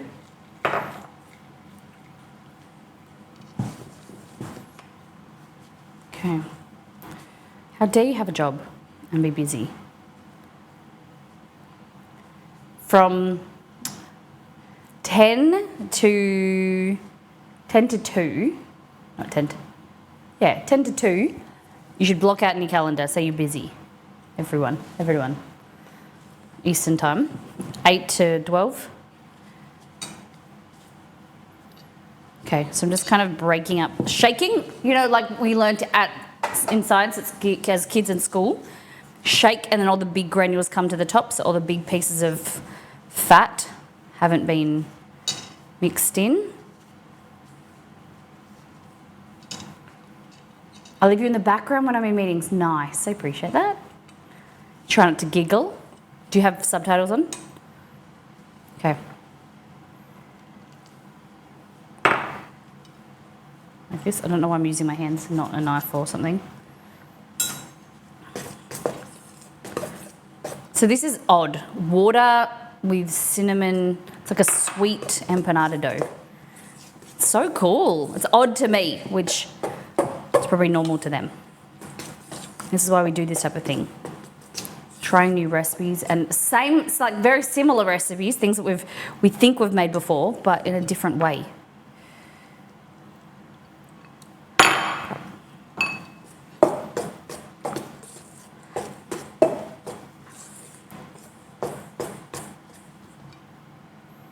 There we go. You need to implement a Wednesday no policy meeting. That's it. Meeting policy. That's it.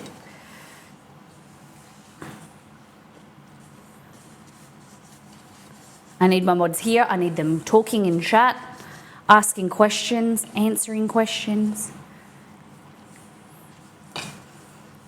Mods and community members, of course. All right. Measuring cup, let it set aside. Okay. Dough is soft and smooth and not sticky.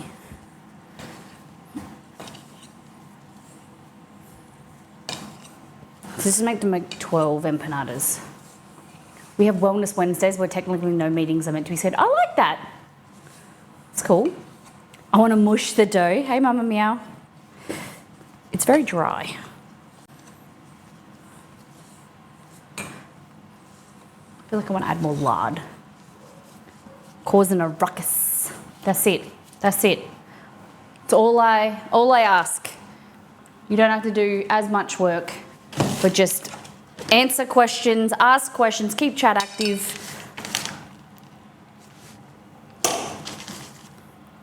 That's what I love.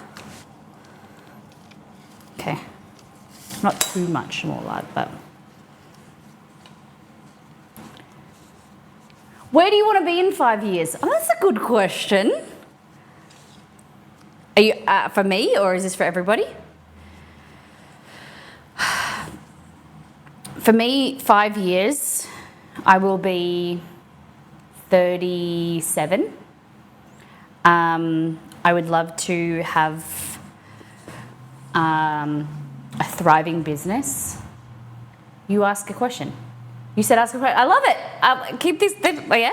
So for me, 5 years, I'd like to have a thriving brownie business, some staff, so that I can still stay and work involved, but I hope to be a mum, and if that would be ideal,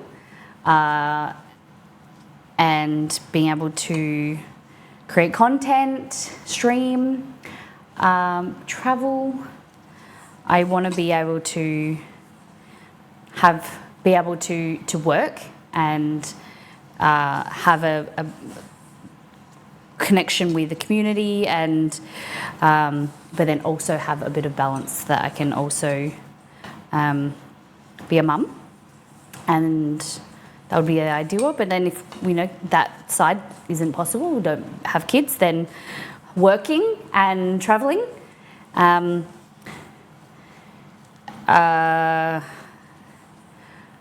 don't know if we'll have any pets then, but definitely would like to be more,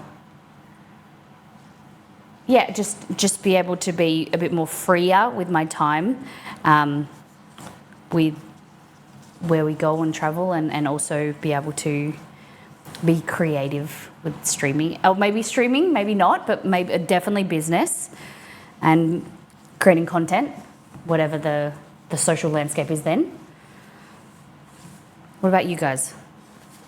Feel free to ask me any questions that relating to that. Rosalie, where do you want to be in 5 years?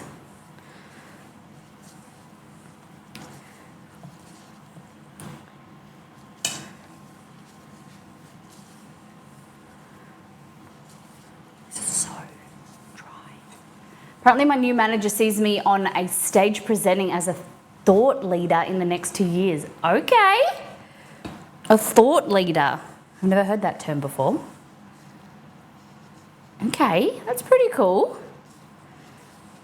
I could see that. I could see you speaking and talking. That's pretty great that you have a mentor or like a manager that sees greatness in you. This is dry as old Ned. Add a little bit more of this iced water. So we're adding iced water then rather than warm water, because cold water actually slows down gluten formation.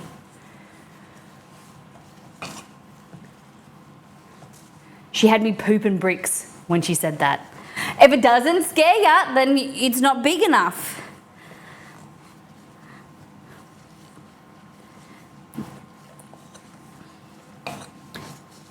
In 5 years for Exceed could look very different, with his work, and I want to make sure that whatever we're doing is both of us. We've spent a lot of time in the last 7 years focusing on, my passions and my creativity, and then he's been doing amazing things. If that means he needs to like travel for his work or has opportunities, then I want to be able to support him.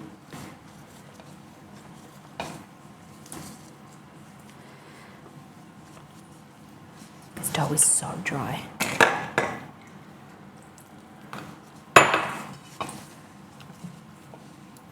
In 5 years, I hope to be enjoying your brownies.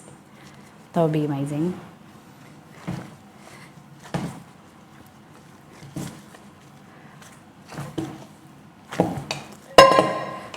So I've been organising insurance, and the insurance did say yesterday I'm only covered for Australia.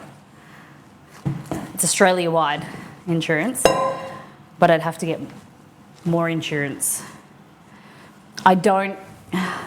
Unfortunately, I don't see the foreseeable future being able to sell brownies. That would have to be on like a gifted basis or something. I responded to your DM now too. Oh, thank you. Once you got out of your 3-hour meetings, I appreciate you checking my message. In 5 years, I hope to have visited Australia and ordered brownies. Yeah. What do you guys want to do in 5 years? Rosalie, what else do you want to do in 5 years? Or where it doesn't have to be where you want to be or where you see yourself or what do you want to achieve? Can you gift me some brownies and then I can gift you some money? Is that how it works? Yeah, that would be like, you couldn't sue me.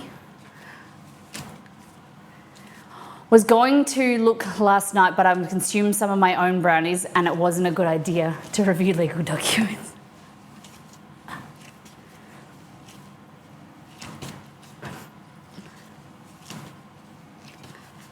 Just think, one day you'll be able to have Miss Molly special brownies.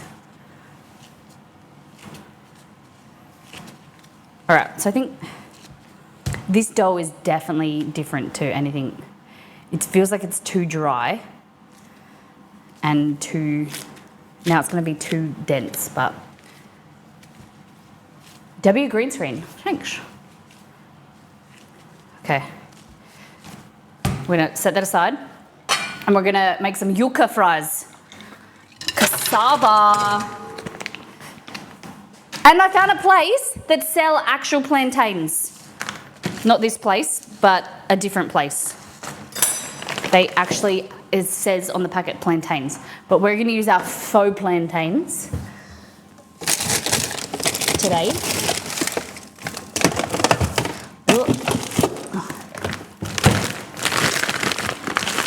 Saba banana, basically tastes like a plantain.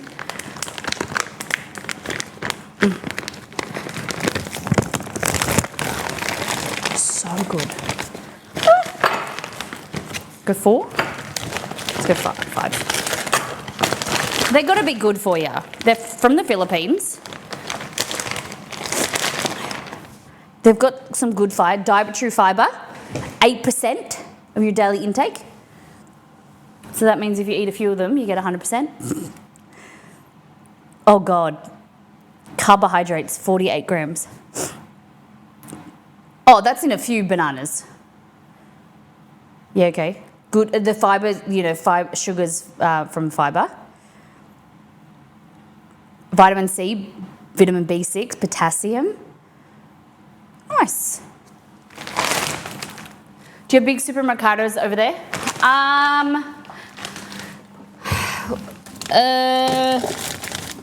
When you say supermercados, do you mean like a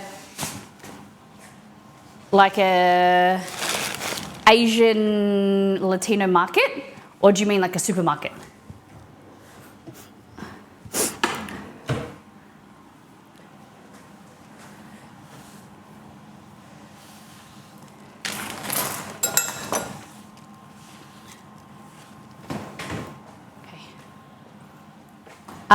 Yeah, so Latin Hispanic ingredients can be a bit tricky to find. You find them usually in Asian grocers. Sort of Asian grocers that kind of do international cuisine, yeah.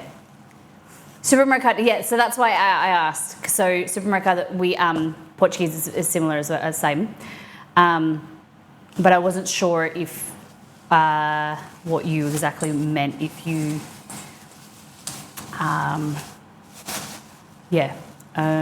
if you meant like a supermarket. I wonder if you get the crema, it will change your life. So you want me to look in Discord, and one moment.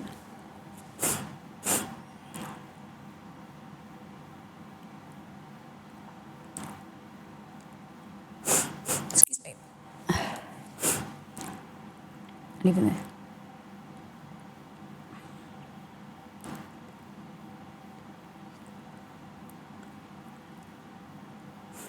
Nita, do you mean the QBE is the good one to go with, the $3.99? Is that the good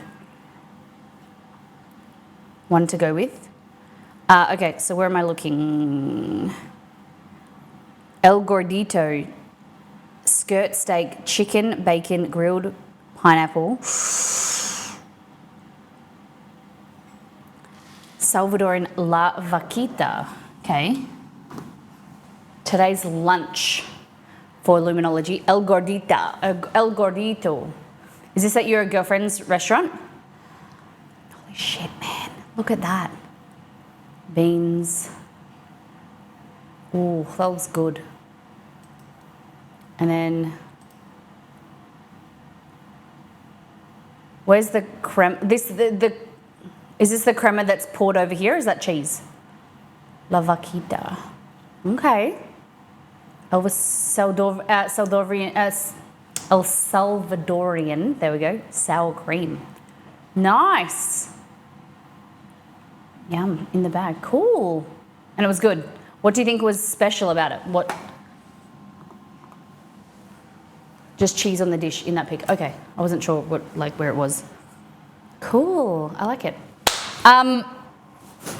So what we're gonna do is we're gonna get our oil ready, because we're gonna fry our oil, make the yuca fries, which are these. And we're also going to, I've got to find that recipe again.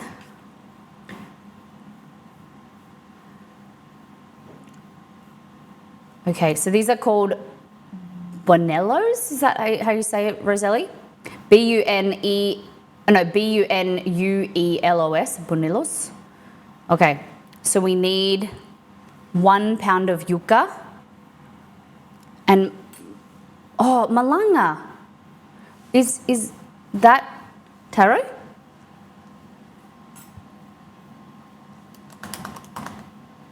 Yeah, cool. Okay, so we got the ingredients. I was wondering, okay, so we're gonna do 250 grams of this, 250 grams of the taro. We're gonna mix it together, peeled and cut into cubes.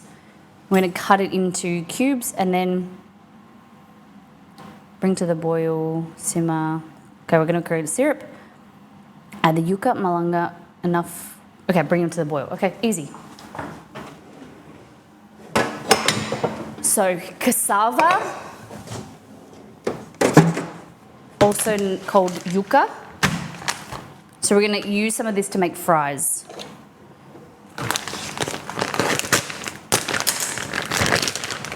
Okay, so it says 250 grams.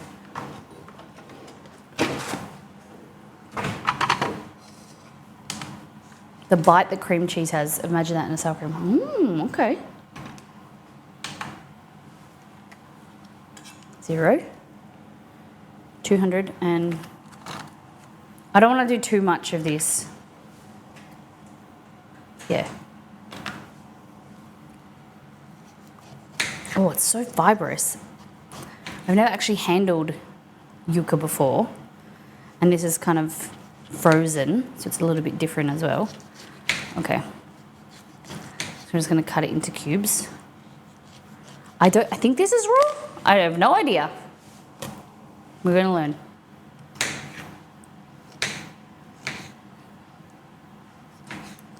And then we also need to open this taro.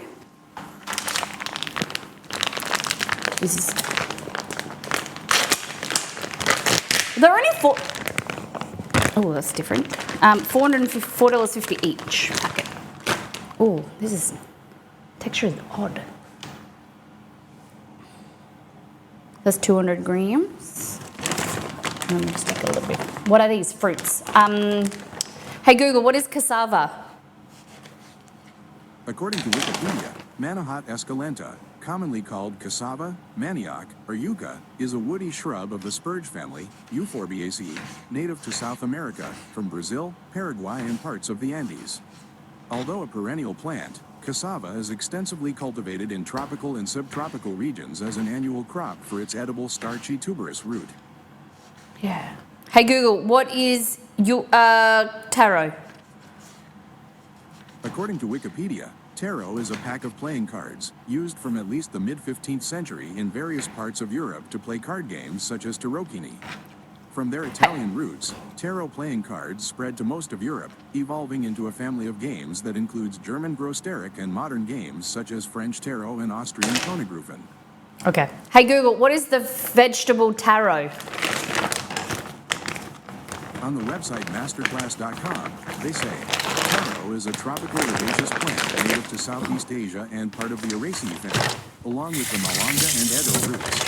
Featuring elephant ear-shaped leaves, the taro plant produces edible cones, a food staple in the Pacific Islands and the Caribbean. There you go.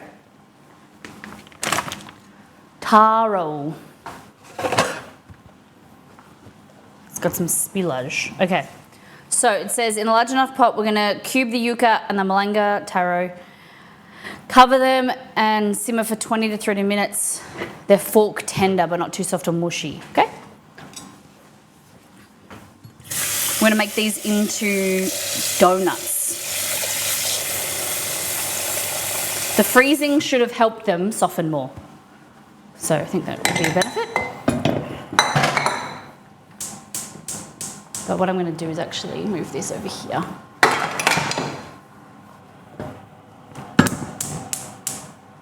Okay. Where's my... this?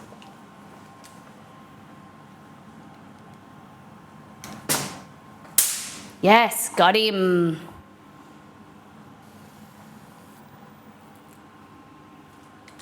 Fly dead.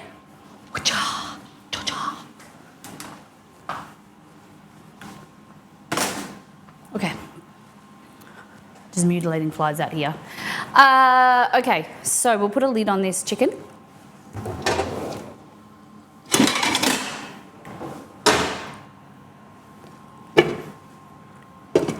Like that. We've got our dough to come.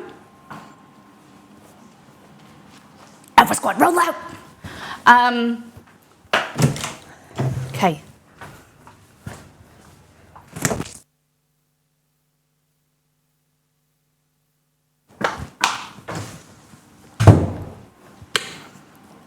Blood.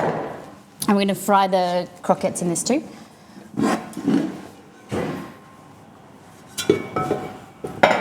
This way.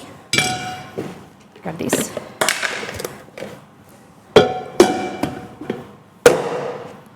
Sorry, Remy. I'll just set the dogs off.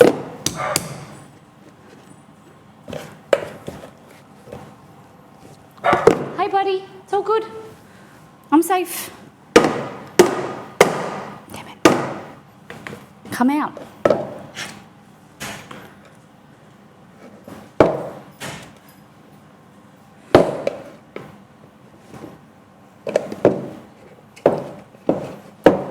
Usually just like this, crack it and then opens. Why'd I do that? Oh, he still doesn't like the swatter. Oh no, he has, like, if the swatter isn't near him, he's okay with it now. He just doesn't, I just banged this down like that and he must have been asleep in Exceed's office.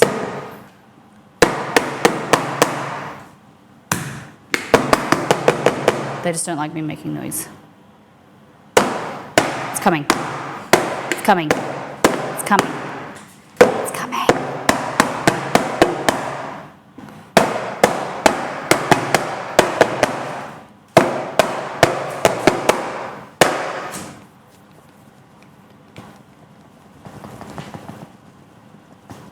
It's coming. Oh, she got it. Do it, I dare ya.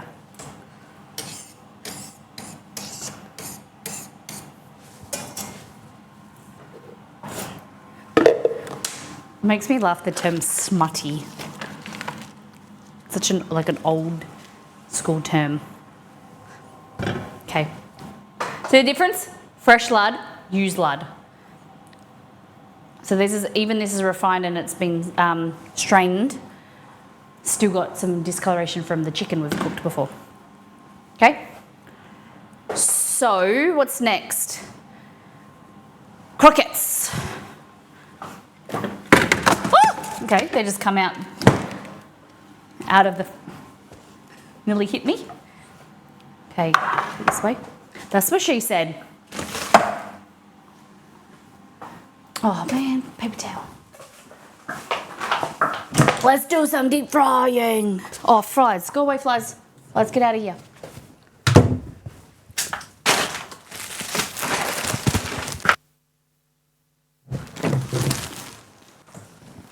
I could smell the deliciousness. When I opened the door, there was like flies sitting there. Okay. Papel. Cuban food. Let's go. So we need egg, 2 eggs, some flour and some breadcrumbs. Okay. Set up our pane station, as they call it in the biz. So pane means bread in French. So we're basically going to make a breading station. Pane, pane, pane. Okay. So flour in one bowl, egg in another, like that. I'm attempting to watch and record a video for you. Okay, and then in here, breadcrumbs.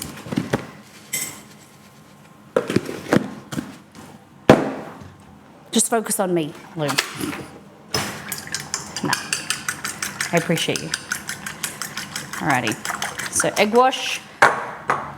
The flour's going to stick to the moisture of the croquette. Then the glue to then stick on the breadcrumbs. Okay. Focus on me. Focus on me. It's so bright in this room today. I turned the lights down, and they're still so bright. I don't know what's going on. Okay. Oh, it'd be helpful if you actually turn the heat on, Molly. There we go. This whole time I thought it was melting the oil, wasn't. Okay. So remember I said this should be really firm. That. So the starch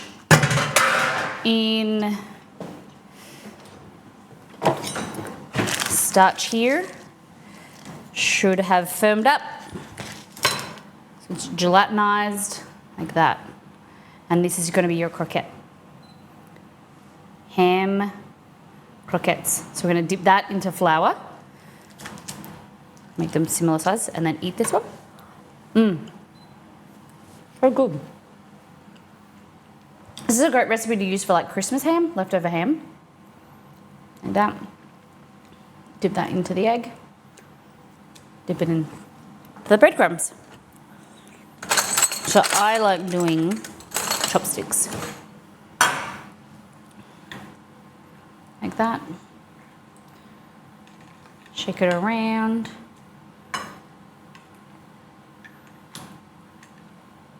Pick it up. You could use tongs if you want. And then I just kind of leave it in the breadcrumbs till I'm ready. Wait for our oil to heat up.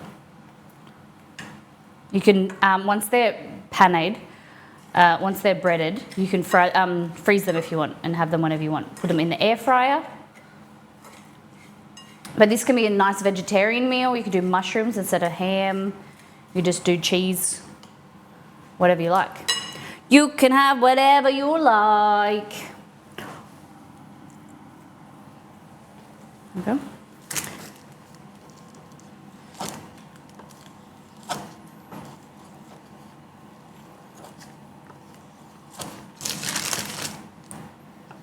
Might do a bit smaller, like that.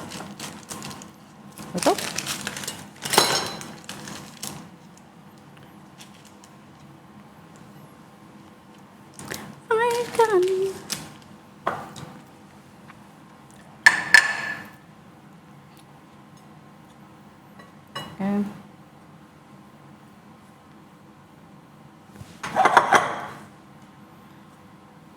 Into there. And what will happen is the heat when we fry it will warm up the inside, and then it will go like cheesy and gooey. You can do these, the other term way of doing croquettes is with potato. It's like a mash. Kind of like, you know when you go to KFC? I don't know if it's, you guys have mashies outside of Australia? Like mashed potato bowls at KFC? Basically that.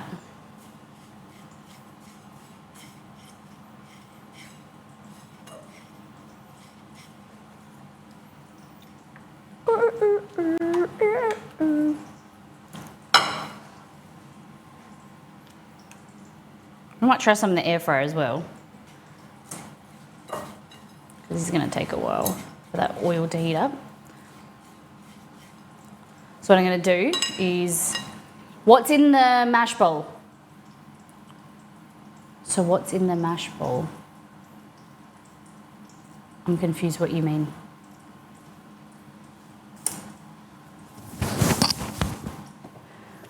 Okay.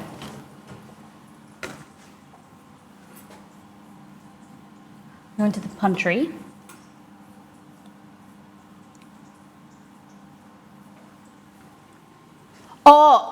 So the mash bowl at KFC is, where is the Australians at? What's in there? It's potato with some gravy. No, yeah, it's just mashed potato breaded in breadcrumbs, and then you dip it in gravy. Mash bowls. Bowls of mash. Okay, so I'm just putting these in the air fryer. And then a little spray of oil. Pop them in there for, turn it on, maybe 6 minutes? 6 minutes. We'll see what happens. Crumbed mashed potatoes, yeah. Nita, you've had them? Is that type of stuff vegetarian? From my bed. Creamy mashed potatoes, sweet corn, and 100% chicken meat mash. Layered together. That's the US version. Okay. Creamy mashed potatoes, sweet corn, and chicken nuggets layered together, then drizzled.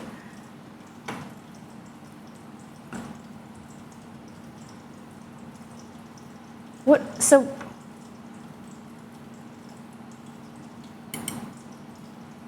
That's a bowl? Martin? What's the title of that dish? So we can make them one day. Freeze some gravy, then cube it up, and then surround them with mash, then crumb. Oh no, Jug Show, they don't have mash in them. Sorry, don't have gravy. You dip it into gravy. So we have bowls. They have bowls. Yeah. So we have KFC potato bowls. B-A-L-L-S, bowls. Coles now have them filled with gravy. Damn. So I think in Australia they are called mashies. Yeah. Bowls. Bowls. Bowls. So can you grab me a bowl, please? Can you grab me a bowl? Can you throw me the bowl? It's kind of pronounced the same way. The bowl. Bowl. Grab my bowls, please. Can you grab me some bowls? Grab me the big bowls out of the cupboard. Can you grab me my bowls under the staircase? That's where I keep him, locked up. Too much information?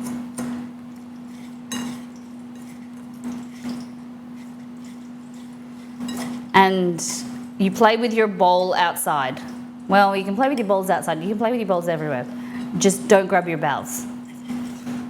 It'd be a bit dangerous to grab your bowels. A bit of contamination there. Except blink twice if you need help. Hey, don't you talk to him. Where is my thermometer? Thermometer. Where's my deep frying thermometer going? Can someone come and do dishes? So you don't give you grab your bowels. Yeah. Okay. This is probably one of the best things ever. It's a thermometer spatula. Sally can wait. He knows it's too late. Okay, we're gonna check in on this.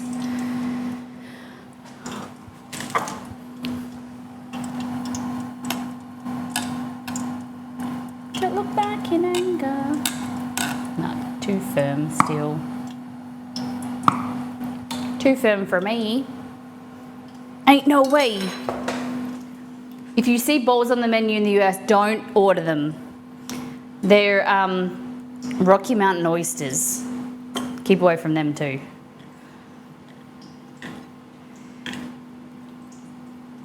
Kananka.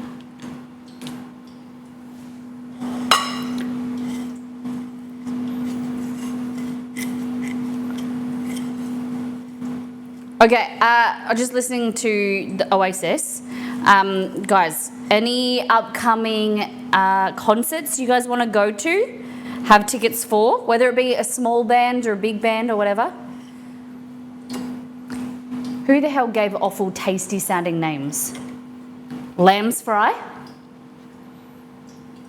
That sounds delicious. Sweetbreads?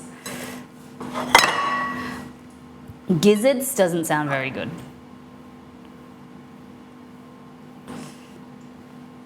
I'm sick of this already.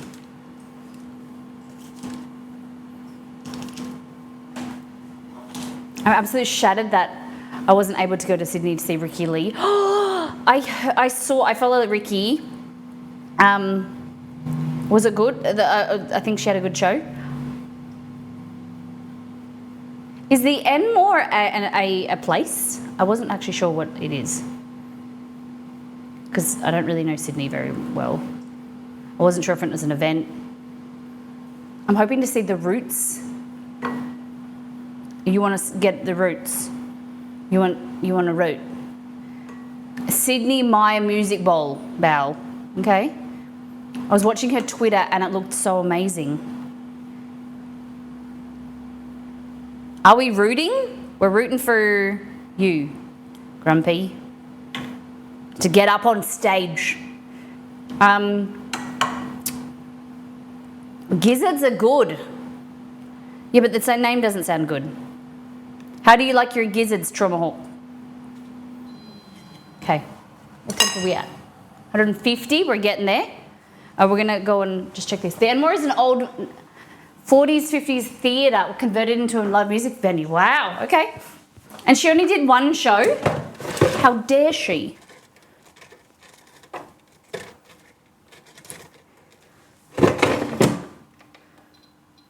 Okay. Let's do a little bit longer.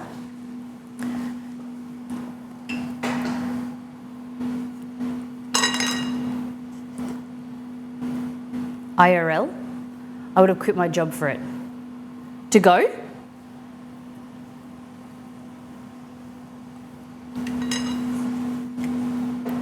I love Ricky. She just seems really like down to earth, you know?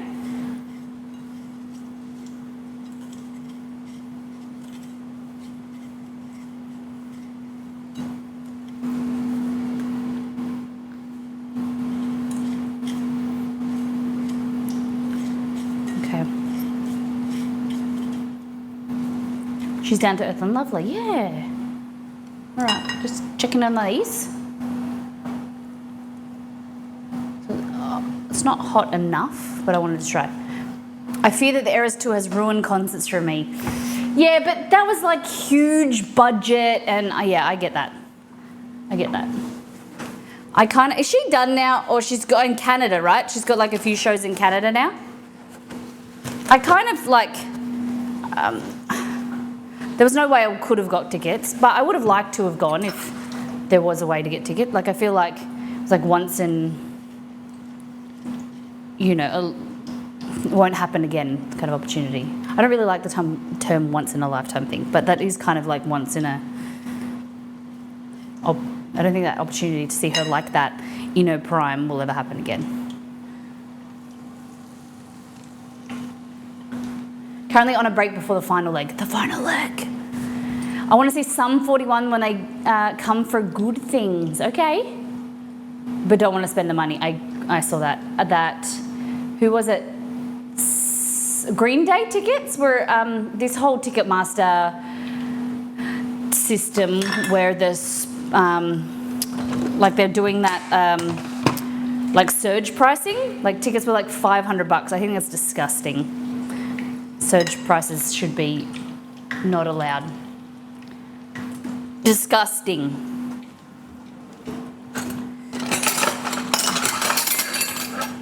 Good things. What is good things?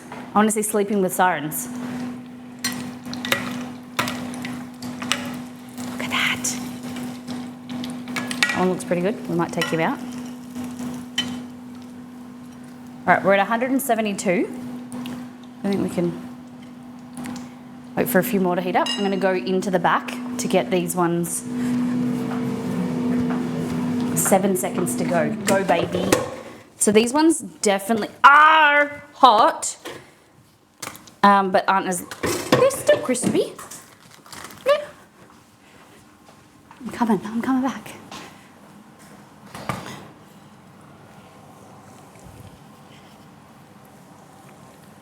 Okay. I've only ever been to one concert and it was Pink Floyd. Oh my God, that would be amazing. Oh, cover band. They were amazing. That's fantastic. The best concert still that I've ever been to was Coldplay and Mumford & Sons. So this one's deep fried and this one's air fried. Still some good crunch on it. All right, so this is the play. Ready?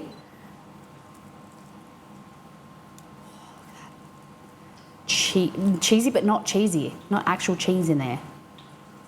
Look at that. And then this one's deep fried.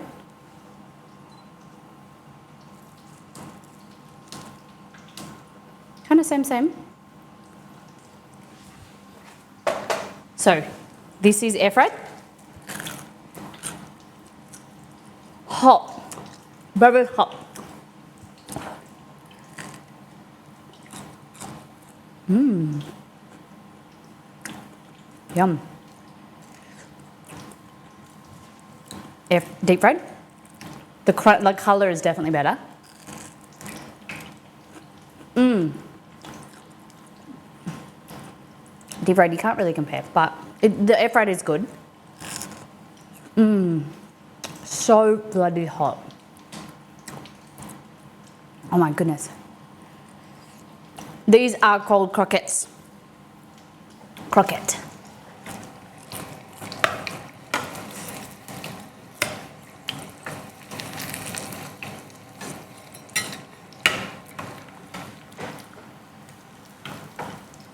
Yeah. I don't really actually want to deep fry the rest of them.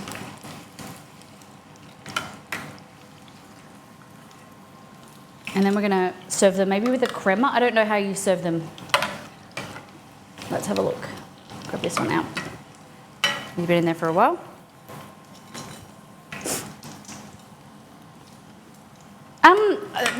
It's not going to be like, it can be good though, air fried food. I made air fried chicken. Was it air fried chicken? Yeah, chicken thighs that, you remember my fried chicken last week? I took it and I put it in the air fryer and I sprayed it with some oil rather than deep frying, just spray it with a bit of oil. And it went really crispy and I was really impressed. Probably some of the best air fried chicken I've ever had. It was the exact same way that I do my fried chicken, but instead of putting it in the deep fryer, I put it in the air fryer and I, with the scraggy bits and then sprayed a bit of oil on top. It was really good. I think I'm gonna keep this. Maybe put in some pasta or something, just the leftovers. It's a lot of food. Okay.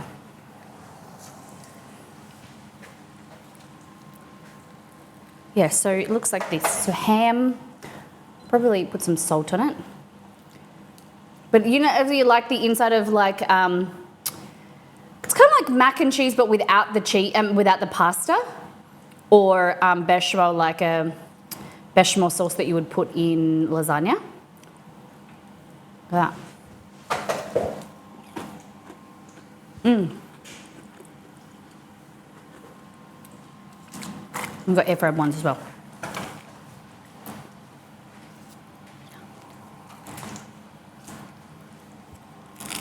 Can you hear the crunch?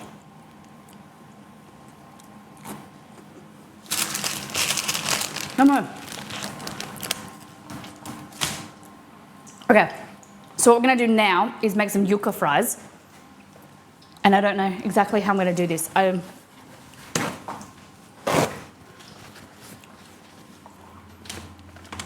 If you meant to flour them. I hope they're as good as I remember. Okay, so this is yuca.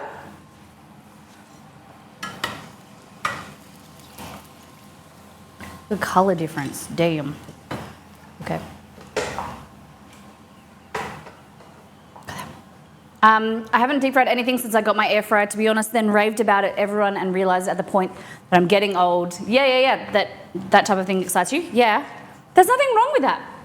Being excited about a vacuum or a kitchen appliance. This one's super, super crispy. Oh God, it's so hot. Okay, yuca fries.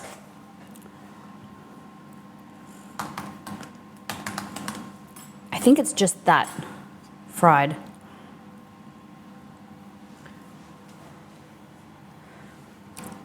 Yuca fries are delicious, crispy.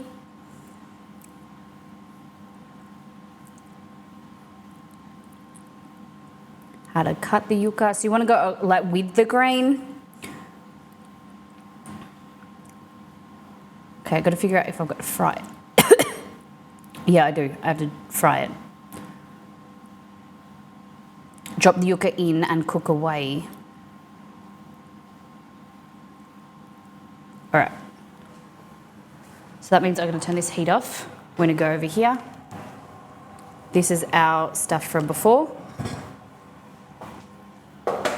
Our taro and our yuca. I'm going to try and use the same water. Appliances are. Are you still loving your Ninja Creamy?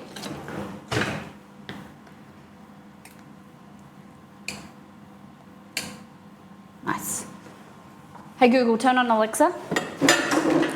We were watching the Ninja Slushy machine, a review of that last night. We watched this guy do reviews, gadget reviews. He's been pretty boring the last few months, but he did the Ninja Slushy machine last night, and that was pretty cool. It's one of those things, if you had like the Ninja Creamy, yeah, but he did a review of this Ninja Slushy machine. Was that a Ninja Creamy? Did I say that? And it's like an actual like Ninja Slushy machine. It looked very cool. It would be good if you had like kids or like summertime, just have on the bench or for weekends and stuff. But I don't know if, I don't think we would get any use out of it. It's one of those things cool to have, like an ice cream machine. But like, it's like a lot of setup and work to get it organised. Okay. So to make these fries, we're going to go here and we're just going to cut downwards with the grain so that it's going that way. And I like them a bit thinner so they go crispier. Stinks.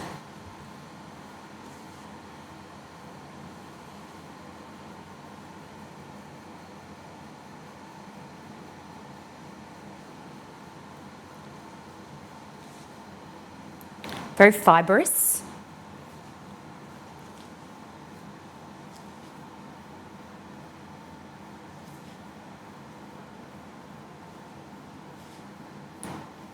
There we go.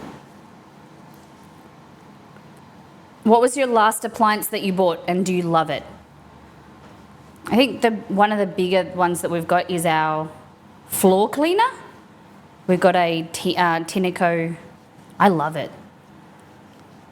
It's like it's like a wet mop. So you mop and you vacuum at the same time. So good.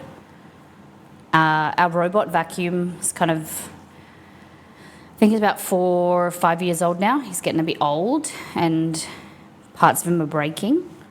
I do like that I don't have to do anything. He does the vacuuming for me.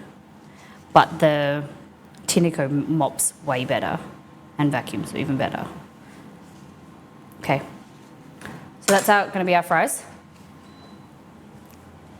I'm just going to put this, oh, I don't know what that's there. Okay. So, empanadas, do you say you can deep fry them? Or do we bake them? I don't know how it works. I got a spot cleaner a few months ago and it's great for cleaning carpets. That's reminding me I need to get, we haven't done it since we lived in this house and we've been in here for 2 years. 2? Yeah, 2 years. No, we lived here for 3 years. How long have we lived here? Holy shit. How long have we been in this house for?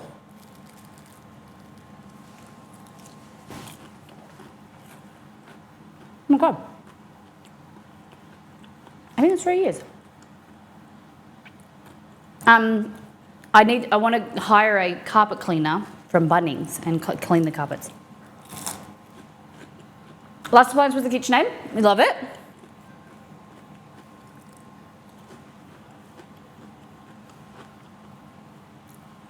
They're usually fried in Puerto Rico. Okay. So we're gonna get our dough. Where did we put the dough? Here. So we're gonna put all this stuff away. I'm gonna give that to Romeo because he loves it. Romy.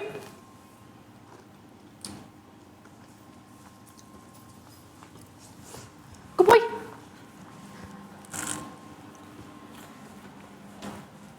Take one of these to Exceed. Hey.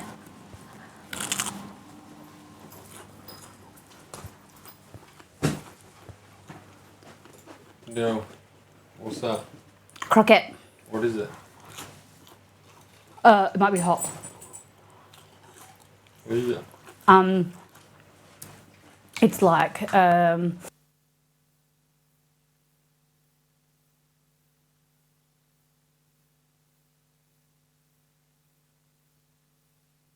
no potato. Yeah? Which is from Cuba. Cuba. They do croquette type. Croquettes. Very nice. Thanks. I think it needs like a dipping sauce. Okay. I don't know if we need these. Hello, boys. Remy, look. Remy, here. Yeah, good boy. Just don't steal it.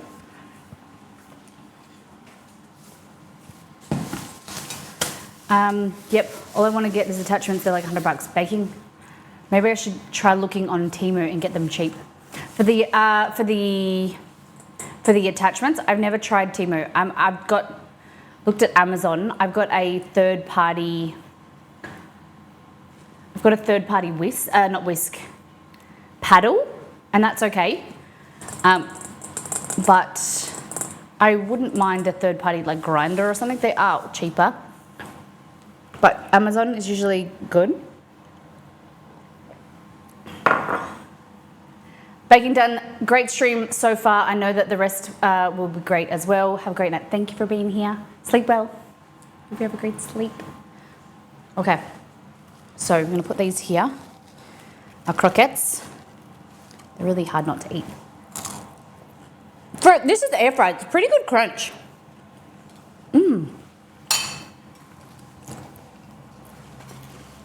Like chewy.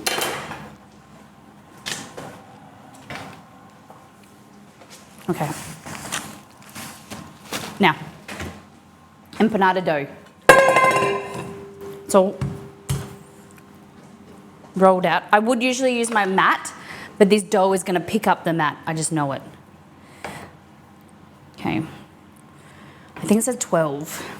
So we go 4 and divide that into 3. These are a bit bigger than others, so.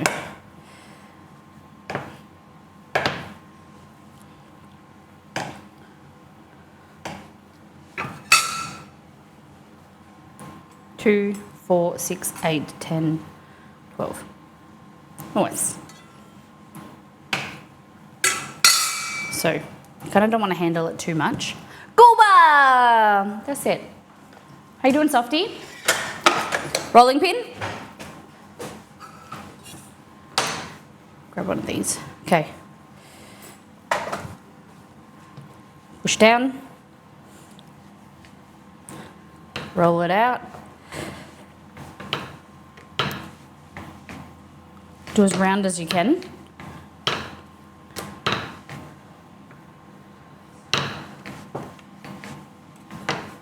Like that.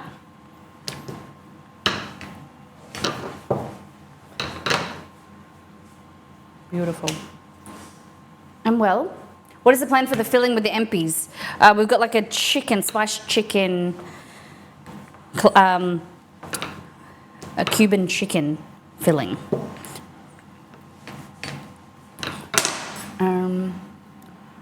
Okay, so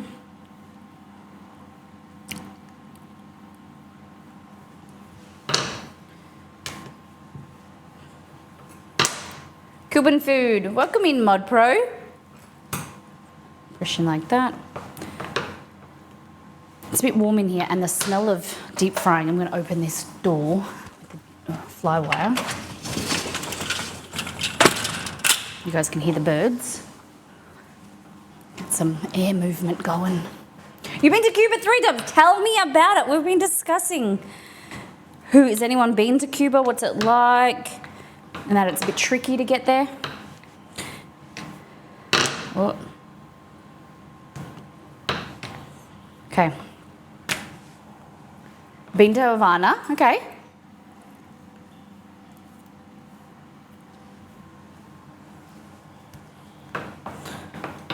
Havana looks beautiful. So there's a photo of a beach. I think it's one of these photos, which was Havana. There! Obviously it's a bit photoshopped, but. Okay. Grab our filling.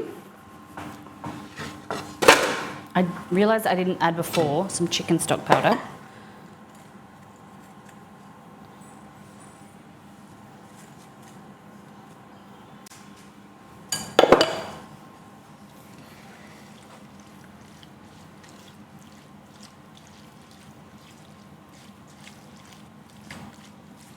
So this is nice and cooled. We made this before we covered it and let it cool completely.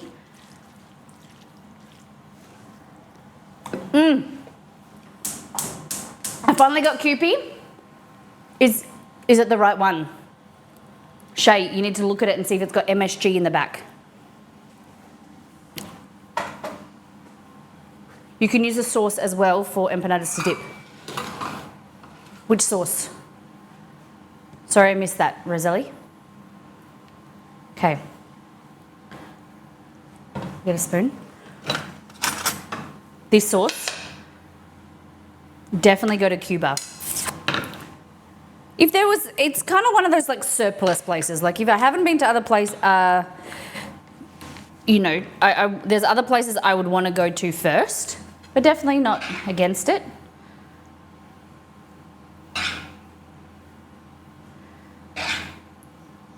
Just because like it seems a bit tricky.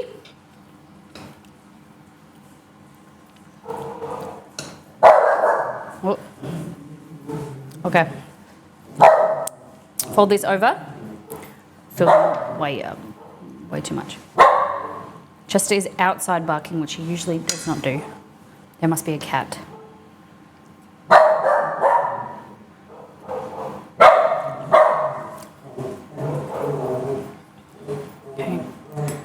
like that. And then these ones, you don't, like, I'm used to like pinching them, and these ones are just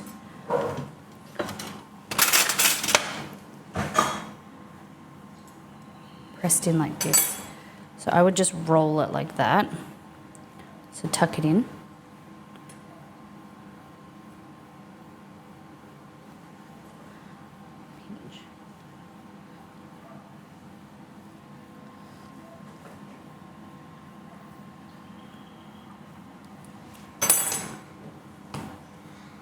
Yeah, we use a fork, yeah.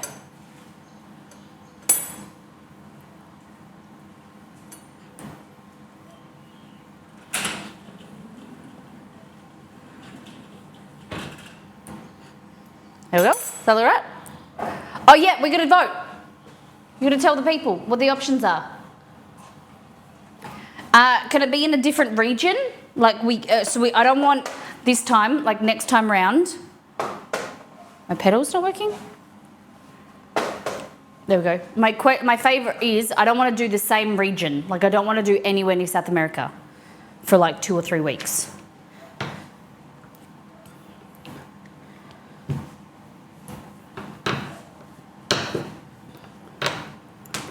Would MSG be monosodium glutamate? It is. Yes. If that's in your QP, you got the right one. Okay.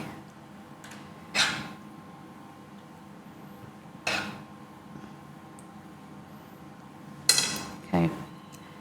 So pinch this together. And then any excess, just trim.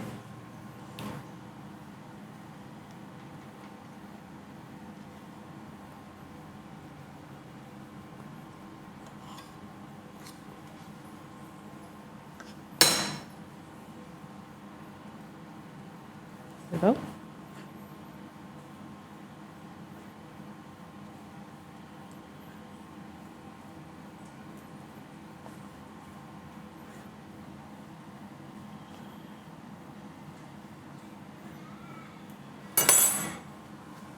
What's the temperature on there? 171, cool. Exceed, do you like empanadas? I think you do. How are they different from curry puffs again? Just no curry, just like it's like But more it's of the a, same thing. very similar to a curry puff, yeah, but just same but different. It's kind of like a pasty, like a curry puff is kind of like an Asian pasty, whereas these are like a South American one. Not in my world, babe. Not in your world. What's your world? You're not part of Asia. He thinks that India isn't part of Asia. It's its own thing. It's in its own thing. Kind of makes sense, doesn't it?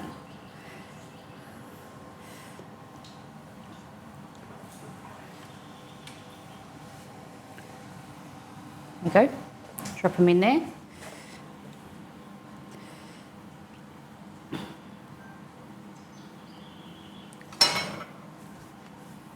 India is definitely Asia. Yeah, but it's like it feels like it's so far away from, like if you think of us in Australia and above us Indonesia, Malaysia, things like that. India feels so far away. But yes, he knows.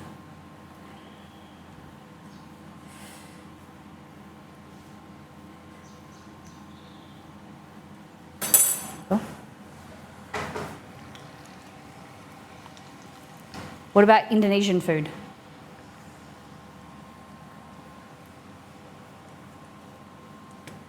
What about Indonesian food? No, we're talking about like Asia. Like, because it's on a different continent, it's only recently found out that India was classed as Asia.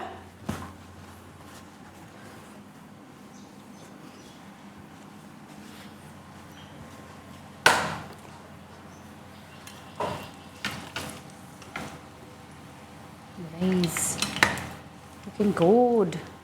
Wait, what do you think was the class as? I don't know. Like, I never really thought about it. Pick a number. Oh my goodness. A blind poll. 3, 5, 6. Oh, there's no 4. 3, 5, 6. Poll up in chat. Subcontinent, yeah.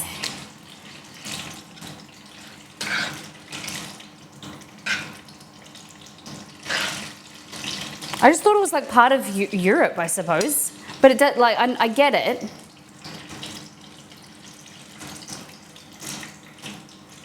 I'll vote for you, Molly. Pick one. 6.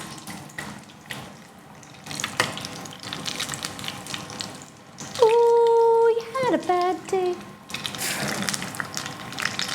All right, and these are our yucca fries. So we just want them nice and soft.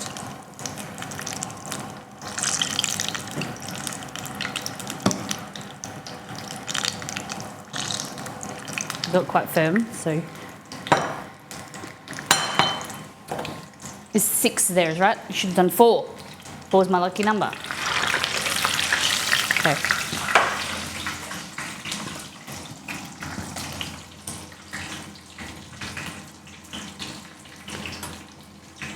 How are these looking, Roselli?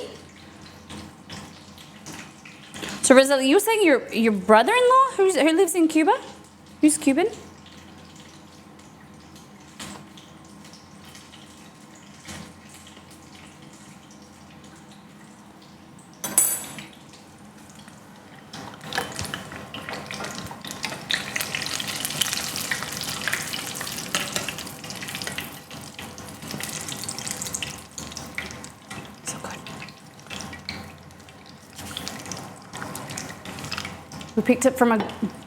We picked from group 4 before and 7, and I have 1 South American countries. Okay.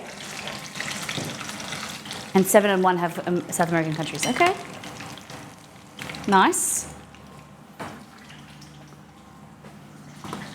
Few family members are full Cuban, but closest relation would be my one brother-in-law. Oh, nice. From your husband's side of the family, or who? How is the relation?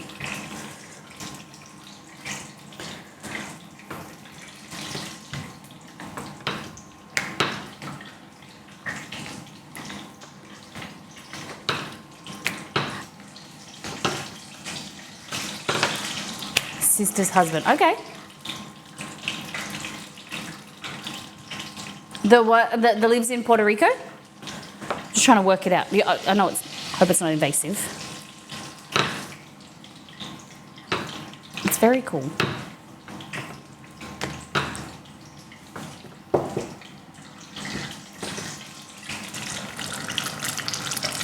And so they both live in Puerto Rico now?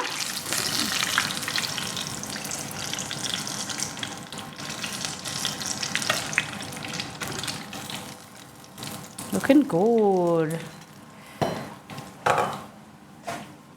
Okay, so this filling, pop it in there. I wonder what sauce they put these with. Brown nuts are drain, serve immediately. I would like a chimichurri or something like that, or a crema. I don't know. I feel like it needs a sauce.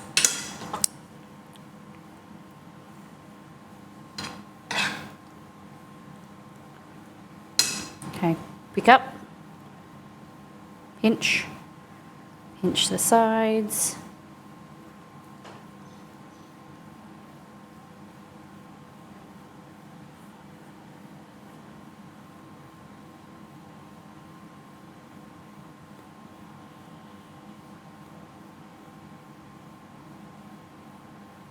Oh, got a bit of a issue here.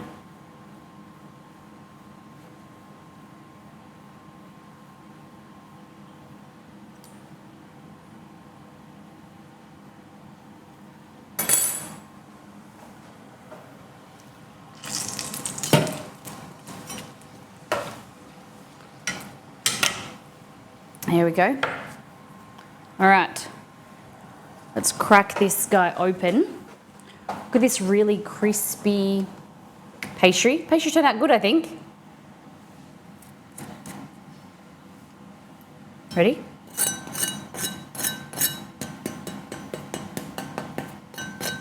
Oh no, we can't do it next Wednesday though.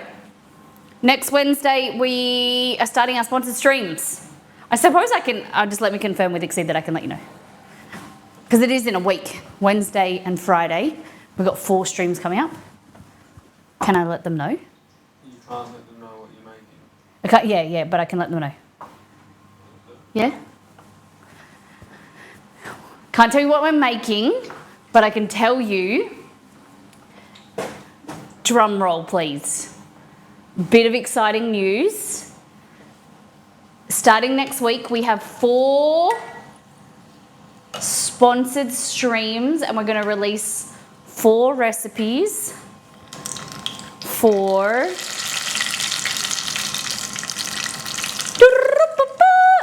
Starfield Shattered Space coming out in the end of a week and a half. So we're going to be working with the team at Bethesda to bring some delicious food and we're going to make some recipes for you guys to make. I loved the game when it first came out last year. We went to the launch and we had the opportunity to work with them. And we've kind of been in chats and talks we found out yesterday that it got approved and 4 streams and 4 recipe videos.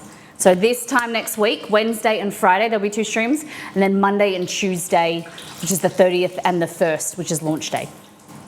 How cool! Yes, very exciting. So please be around, please be here. We'll hopefully have some giveaways and be fun content. Fun, easy recipes is my focus to be released. I've got a busy weekend putting like the website stuff on the back burner so I can get these videos out, and that's going to be really cool. Okay, have I been to these countries? Oh my God, let me see. Maldives, Mozambique, Romania, Slovakia, Tuvalu. Never been to them. Never. Yeah, very good choices. Guys, poll up in chat. What will we make next Monday probably? Next Molly around the world, maybe Monday. Maldives, Mozambique, Romania, Slovakia, Tuvalu. I don't even know what Tuvalu is. I know Mozambique is in Africa, but I wouldn't be able to tell you where. Romanian food and Slovakian food very similar, but same but different, I think, aren't they? Okay, ready? Can you guys hear this crunch? Over the frying of the things. Look at that. Yum. Let's have a taste. Oh yeah. That's good. I think that's enough. I think 5's enough. Oh.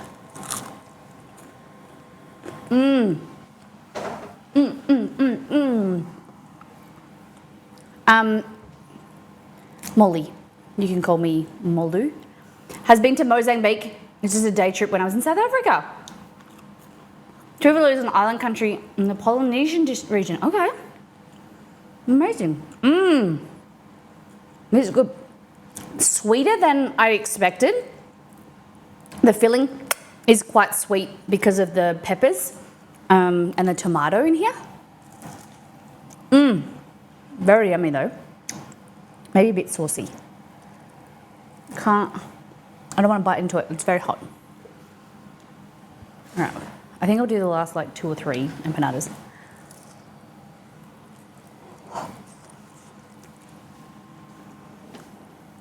They do use Australian dollars. That's like, there's a little island off WA, but it's its own country, but it's very similar to Australia. It's very like close to Australia. I don't know what's it called. Do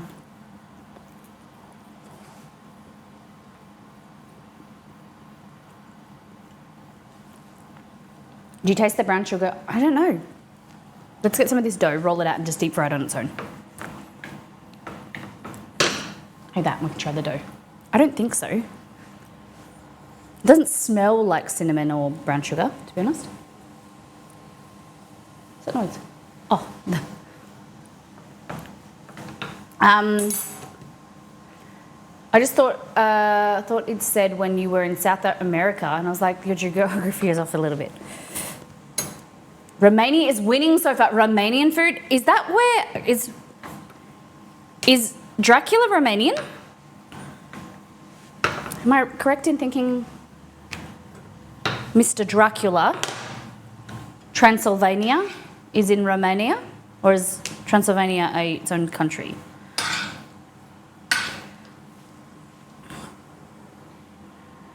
Oh my gosh. When we were in New York, my friend and I, when I was on a tour, the first time I went to America, I went on a tour and I met this girl and another Australian, and we were close, and she had booked a room when we were in New York. I had no plans. I hadn't planned anything once we finished the tour. So she said, oh, I booked this room at this hotel. You can stay with me. And I was like, okay. We walked in, and we nicknamed it, it was Hotel Transylvania or something like that. It was a big hotel in New York City.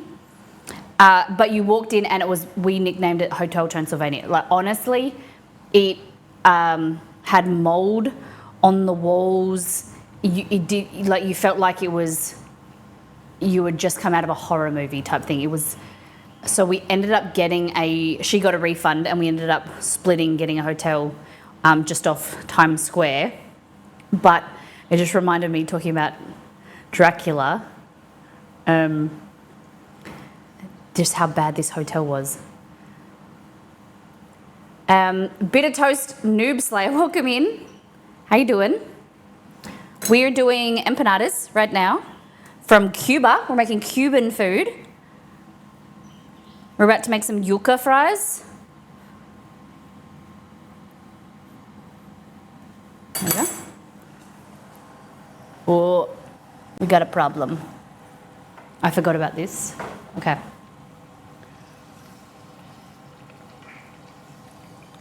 Okay. If anyone is wanting to vote, get your votes in. Okay. So get this like little thing like this.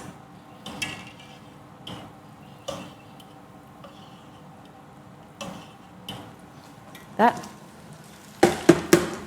Top 3 cookies. Sorry? You talking about like actual cookies?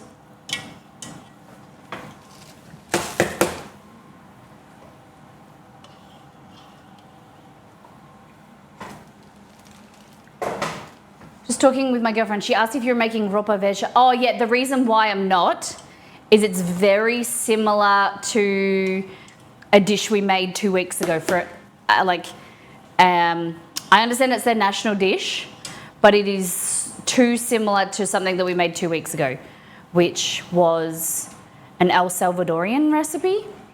So I was like, I don't want to do like something nearly exactly the same. So we're doing the Cuban chicken, then making empanadas, and then we've got yuca fries, and there was something else. Oh, we're making these donuts. Why is everything deep fried? Romanian and Slovakian tied. Ooh, can I be the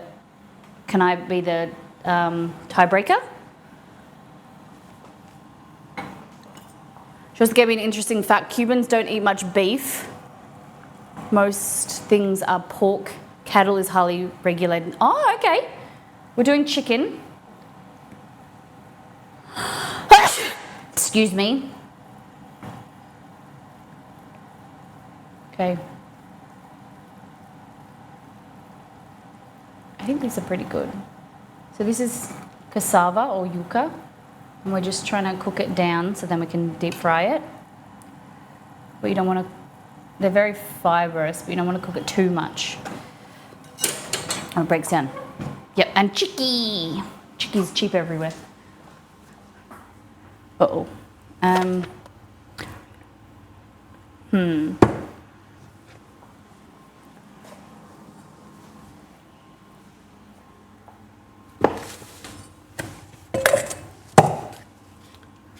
Wow, this taro is gone like purple. You know how we were talking like ube, the difference with like ube is purple? You should see the colour of this taro. Oh, god damn. Look at this. Look at that. It's pretty cool. I can talk with my girlfriend for hours on end of food culture. She's an encyclopedia. Nice.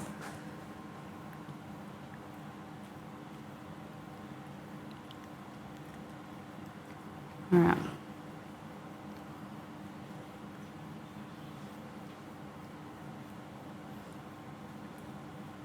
Can't wait to get to 20k points. I've got 12. Don't know what I want to do, but I'll figure it out. Nice. Good. It's good to have something to work towards. Okay.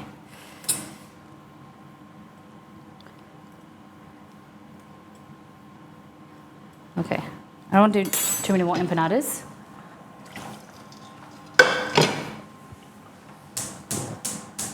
But this yuca, we're just gonna dry it out and put it on so that it kind of steams itself and dries out on some paper towel, like this. So good. Now I want empanadas. Final poll between these two. Would you like to choose? So you can do a final poll. Do a final poll. Then no one has to be angry at me.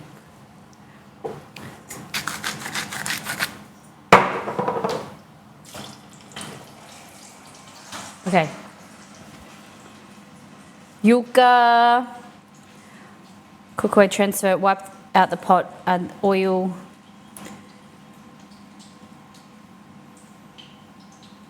Two to 3 minutes until golden brown. Nice.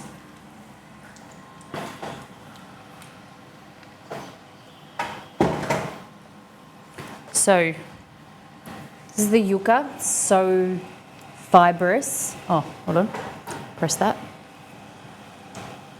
Because really crunchy. It's really nice. You don't want to crowd the pan. You don't want to kind of do a few at a time.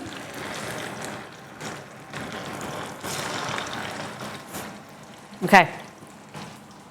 Oh, I forgot one. Okay, so this is the empanada dough.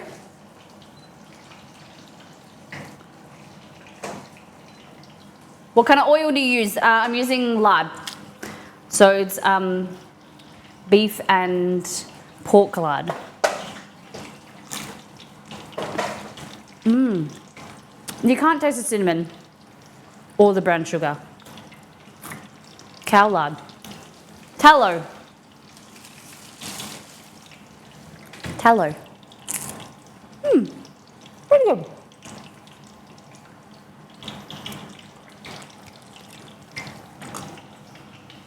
I'm going to freeze this. Dough balls. I don't really want to throw it out, so I'll think of something to do with it.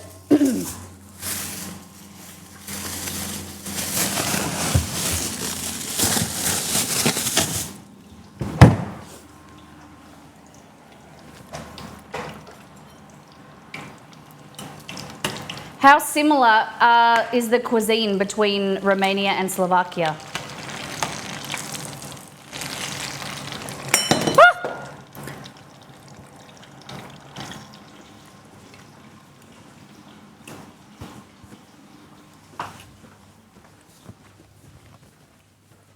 I'm just checking something on my computer.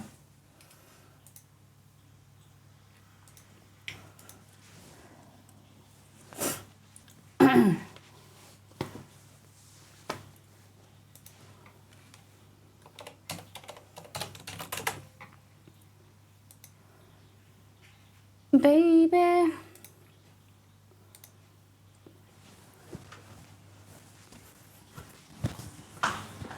Oh, goodness. The problem with the tallow, it makes the house stink.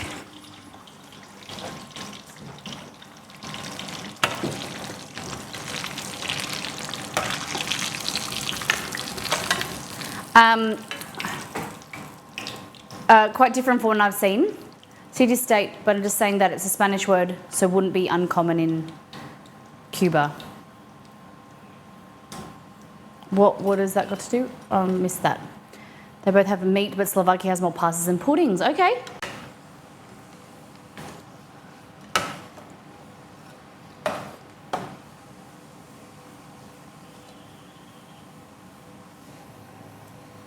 Oh, try one of these.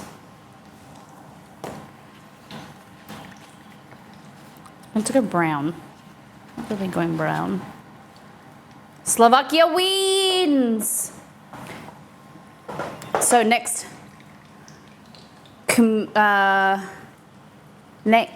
oh shit, it's hot. Next Molly around the world is Slovakia.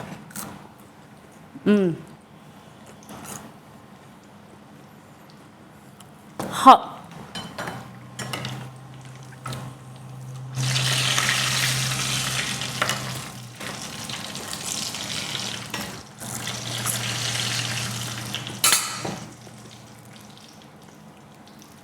It's good. It's a bit boring, hasn't it?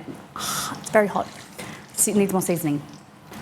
Okay, Slovakia has more pastas and puddings. How do you feel about taking us to Slovakia? I'm interested. I don't know much about the cuisine.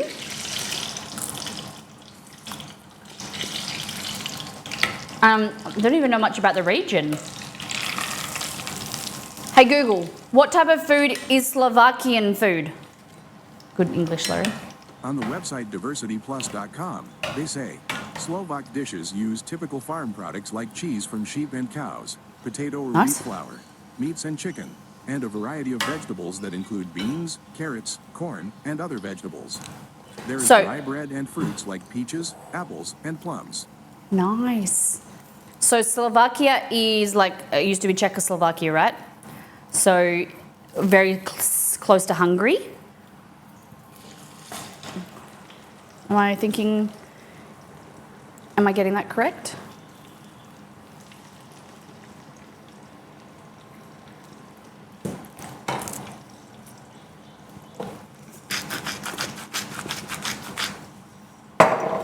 This is better when they had it in Brazil. I don't know what I've done wrong. I'm going to try and fry it again. Why is everything we've done today fried? Okay. Yuca is mojo. Yuca in mojo is the play. It's a bit bland by itself. I've had yuca fries heaps of times, but I don't know why. It's just not as good today. Oh, maybe just the yuca that we got. Okay, so I was really looking forward to doing this guava paste thing.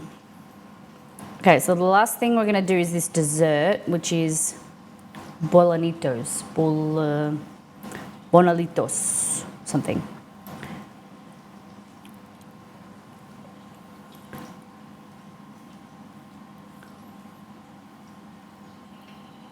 Okay, so we're going to mash this with an egg and then add some flour and then make a dough. Okay. Wee, cool. I think I'll use a food processor to mash it.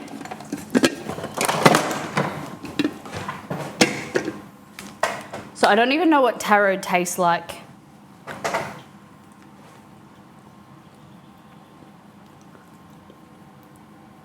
Nothing. Oh. This has like a whole lot of nothing. But like mash, like potato that has no flavor. Oh goodness. Poppy seed bread pudding. Yep, that's from that region. Oh, okay. Opinions on guava. Also, top 3 cookies. I like guava. I like guava paste a lot.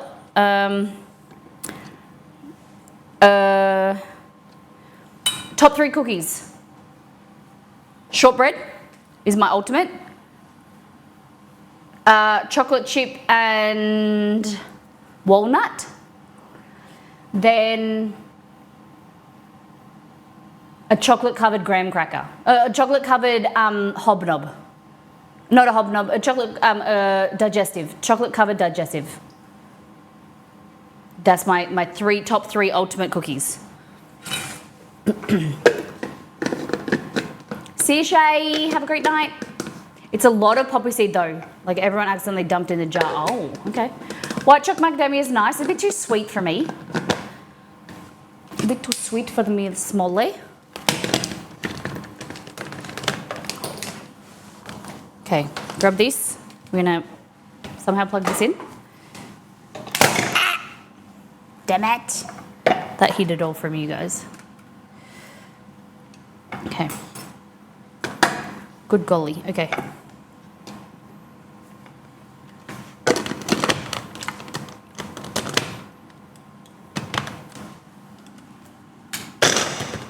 Orange oatmeal raisin. I've never heard of that before. Okay. So, mash it until no lumps. Mix in the egg. Okay.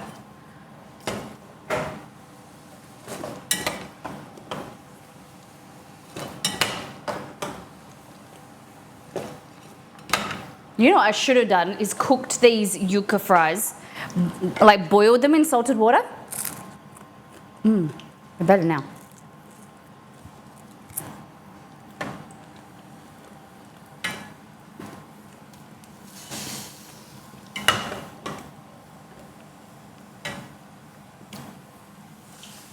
There we go.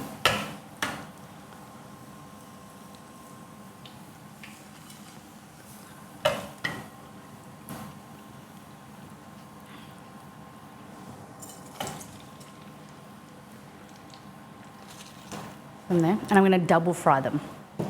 Okay, so in here we want flour kneaded into a soft, smooth dough.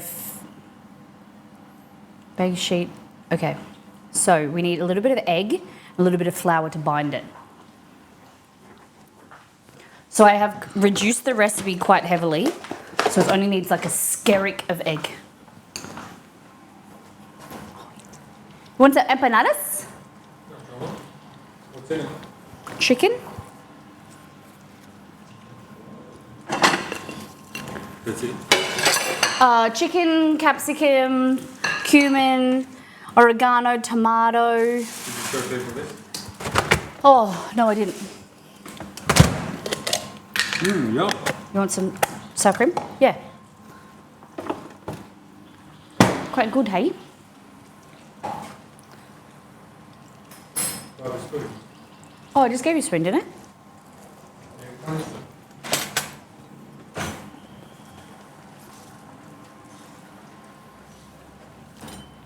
How chewy.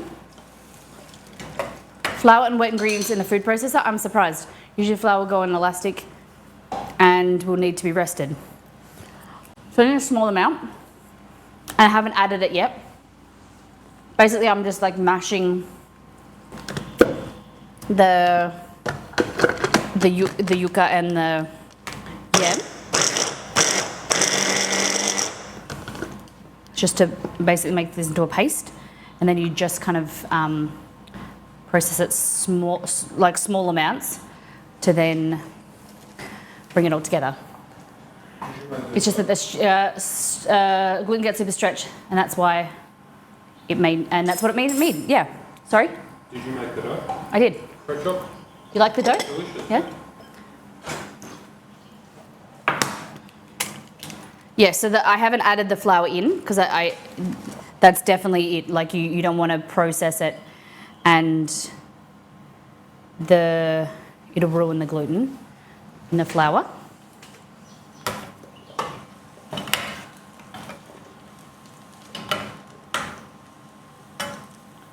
Is your mind that says the time?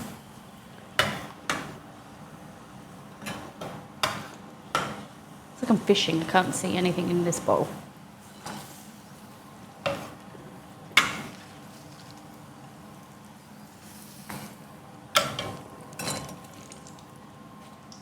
See how they go? All right, excuse me, Jess. Okay, so this is a bit of egg, and the recipe calls for a whole egg, but I've quartered this recipe, so I'm only going to add like a little bit. There we go. Just a little bit.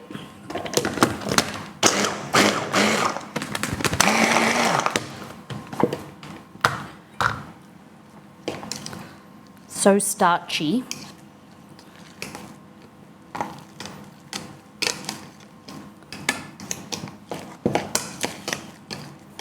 Stinks. I don't know if I'm very nervous about this. This is not something, like, it's very different to me. It's like, the smell doesn't sound like smell good to me. Just pulsing like this. There we go, like that. Beautiful.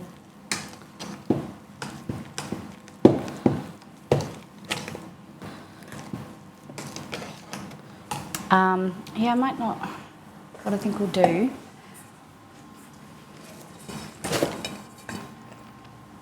Let's go here.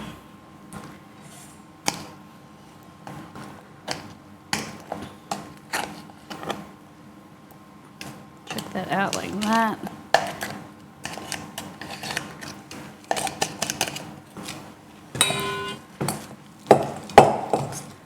Cool. Now we're going to add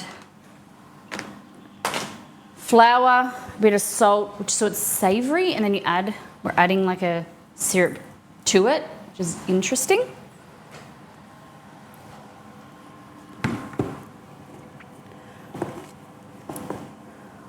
Okay, so a bit of flour, like this. It's only a very, very small amount. Would you add a touch more egg while it's in this state? I don't know why. I don't think you need to. Like, it's coming together as a dough. I worried that if you add too much egg, it's going to taste eggy. Okay. This seems to be the consistency that you want it. It says, knead it until a soft dough. Yeah, so it's a soft dough. Add a little bit of flour onto the bench. There we go. I think this is what it wants us to make. So these are my double fried yucca fries. They're going definitely more golden. Okay.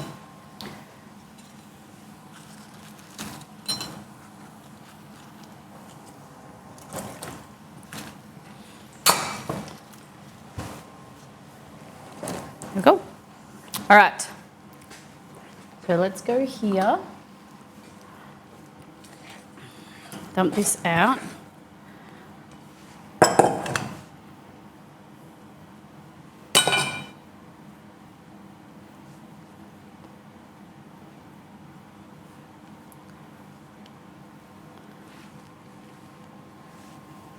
What? I don't know if I ruin the music or not. Okay. Clean floured surface, incorporate the ingredients, roll the pieces into long ropes. Okay. Interesting.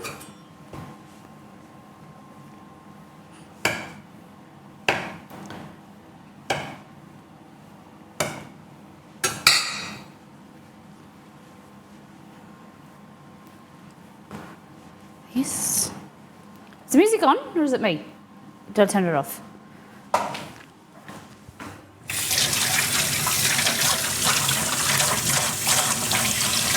I had too many carbs now. Yeah, me. I'm about to as well. I got empanadas. What did you have for lunch? What was the last thing you ate, guys? Oh, there's the music. Just quiet. Oh, hear the crunch of that.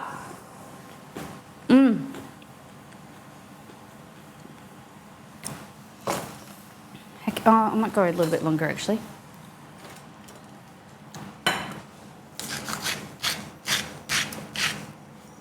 Guys, look at this yucca fry.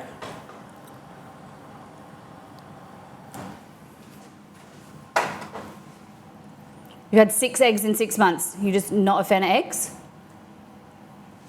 Ready?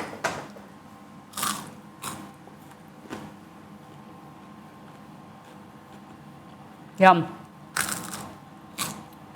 So crunchy.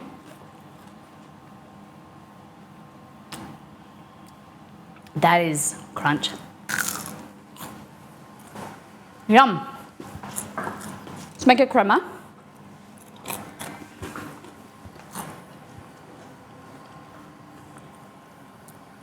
For both the yuca fries and our empanadas. So just some sour cream.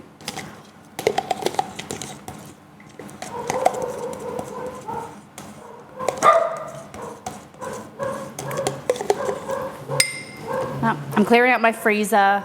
So I had half salmon fillet polenta. Walking away as I'm reading. Hold on. There's no dog next door. You gonna have Cuban tomorrow? What are you gonna order? Polenta tomato-based sauce, roast potato and roast carrot. Damn. Okay. Stupid dog next door.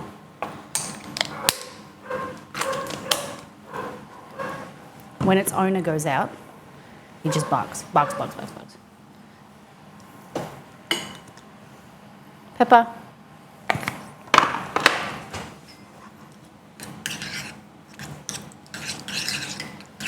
So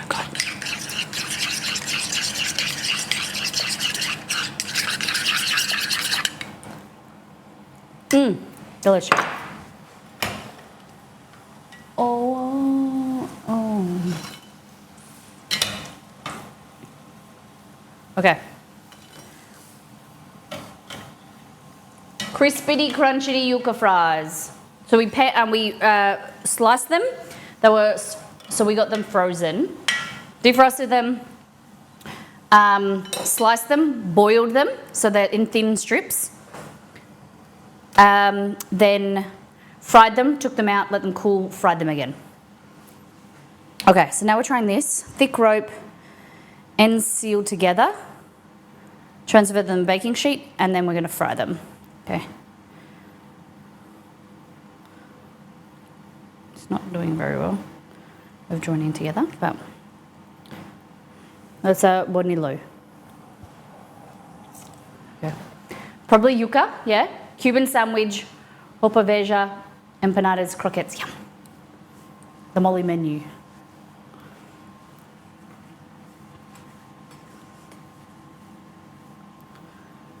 Yum.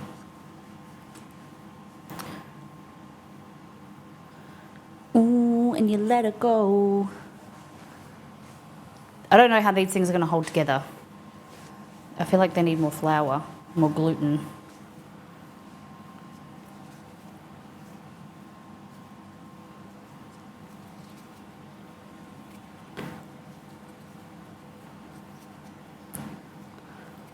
This dough is very strange. It's like making gnocchi, but then frying your gnocchi. And it's not even... Yeah. Okay, so it's like fried gnocchi that we're going to then put a sugar syrup on. Top 3 cupcakes. Chocolate.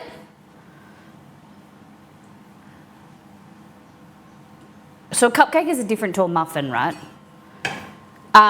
Chocolate, carrot cake, and would you call lemon poppy seed a cupcake or a muffin? We're talking about cupcakes with like an icing on top? Lemon.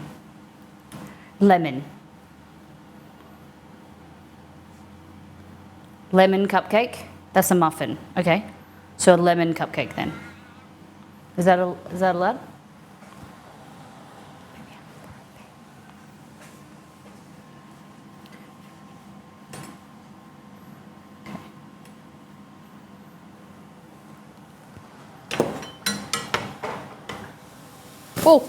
Oh, did you see that? It just like exploded like a pimple out the side.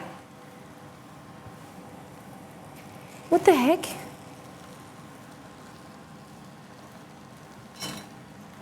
Red velvet, no way. Red velvet like isn't really a flavour though. It's just you like chocolate cake with cream cheese. I've thought about doing a red velvet brownie, but I don't know. Delicious. Delicious! Chef Steve, welcome in. Hello, guys. Instant fries. How you doing? Have you had yucca fries? We've got yucca fries here. We're making Cuban food. We're learning about Cuban food. Hey, Bean. Thank you for the raid.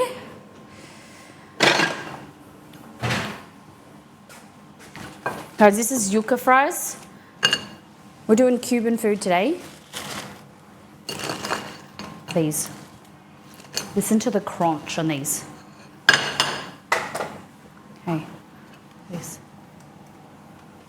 With a bit of a crema. Oh. They're very fibrous. Hold on. Fibrous. But they're so good. Ready?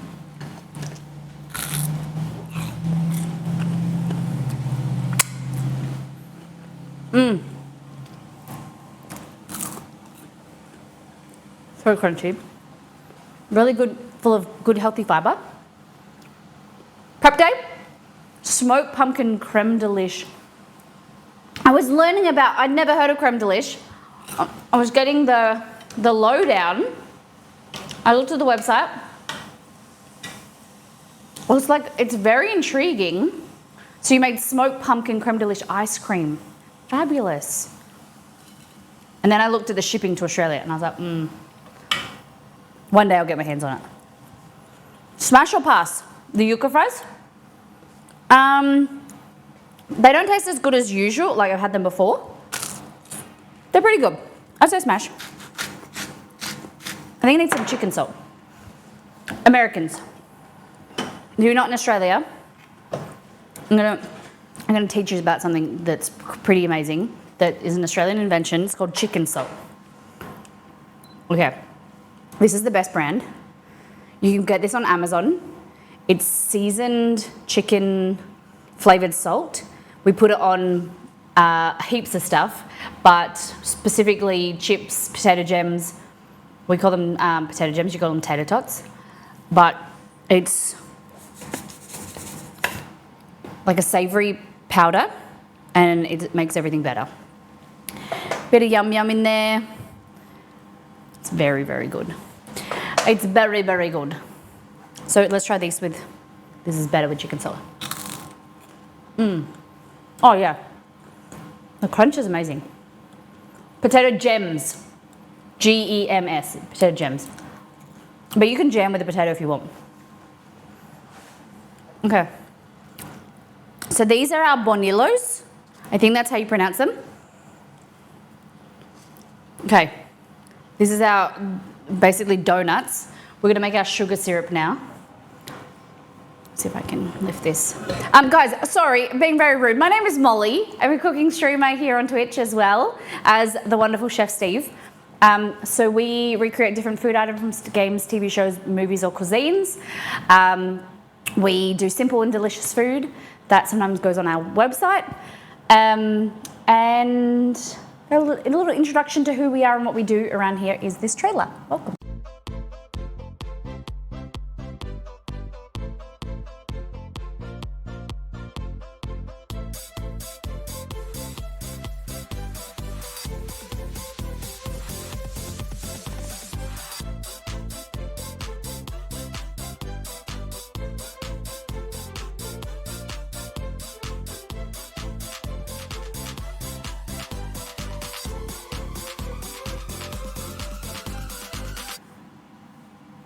My other question is today, how many of you guys have heard of freeze-dried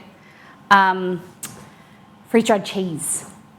Nito says, would you like to tell the raiders about next week? Yeah, so if you are a fan of video games and food, next week this time next week, we start 4 sponsored streams working with the team at Bethesda. We're doing Starfield, Shattered Space.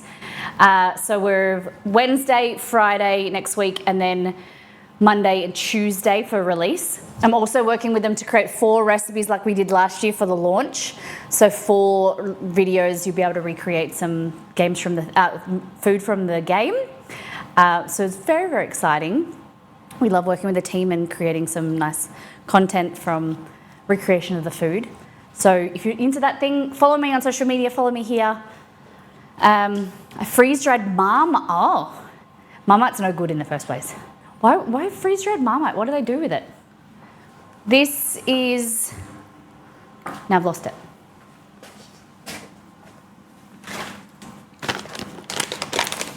This is cool.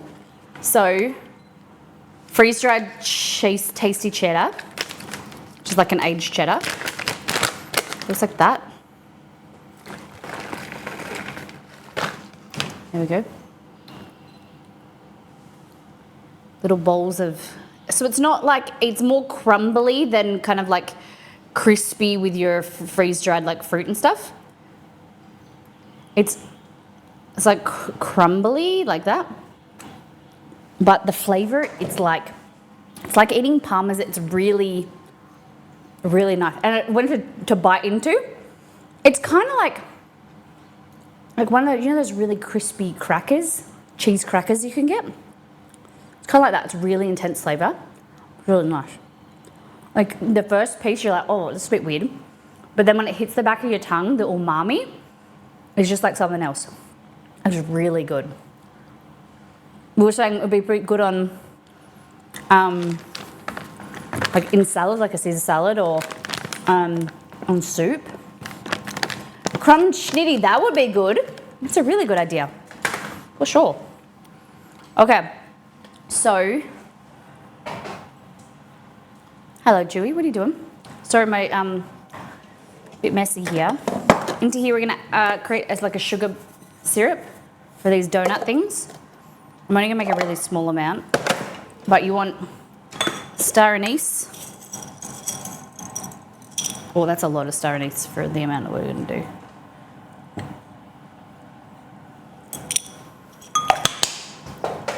Then, I think it says cinnamon. Instead of a cinnamon stick, I'm just going to add some blitzed ground cinnamon, a little bit of sugar. And when I say I'm going to do a small amount, I'm going to do a really small amount for dipping. Okay, so we've done empanadas, we can clean up now. We've done empanadas, we've done croquettes, we've done yuca fries. It seems nearly everything is fried. We made some chicken, some Cuban chicken. That wasn't fried. Okay.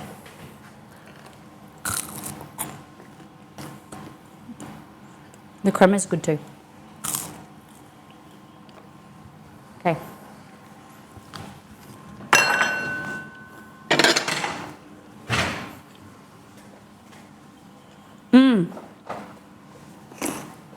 I was just thinking, did I choose everything that was deep fried? Or is it just because it's common? All right. Ham croquettes. So these are deep fried, these ones are air fried. These have retained some of their crunch. Air fried ones are softened slightly, but they're still quite good. And now empanadas. Looks like this inside.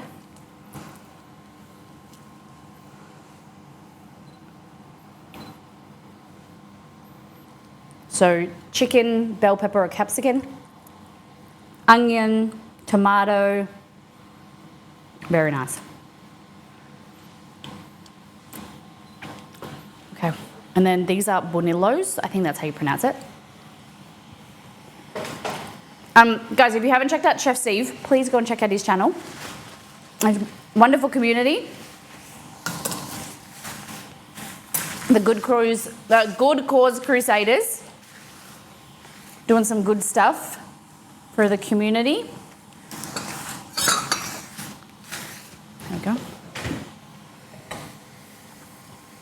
Now, for the kids.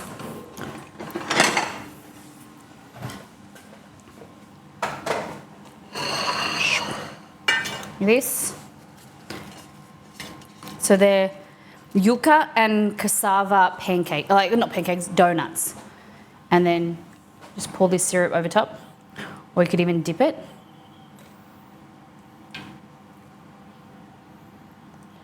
I don't know how I feel. They're like savoury. There wasn't a lot of flavour in them when I tried the piece of, but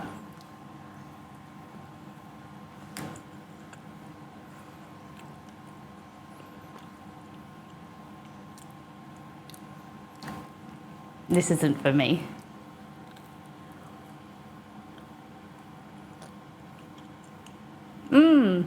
It's different. The syrup is the best bit. It's like, I think it's the I don't know, something about, it's like, it's kind of got the texture of like mushy, like really mashed potato in like a donut. It's kind of like gnocchi, like sweet gnocchi. And I don't know how I feel about that. It's got this weird aftertaste. I'm glad I tried it. It isn't terrible, like it's still edible, and the syrup is quite nice. Let's try this one. This one's maybe cooked a bit better. Yeah, this is fluffier, but it's still it's very starchy. Hold on. There we go. Can you see? I just don't think, maybe it's the yam or whatever it's called that I don't like the flavour of. It's like they were gnocchi size tossed in cinnamon sugar. The actual donut on their own, they're not terrible,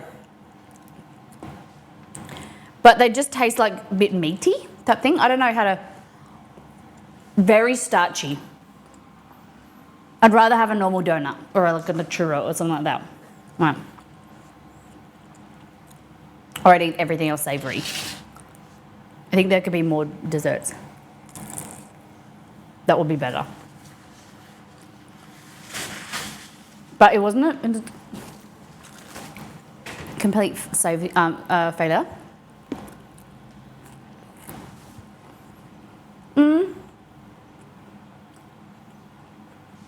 What is a pastelito?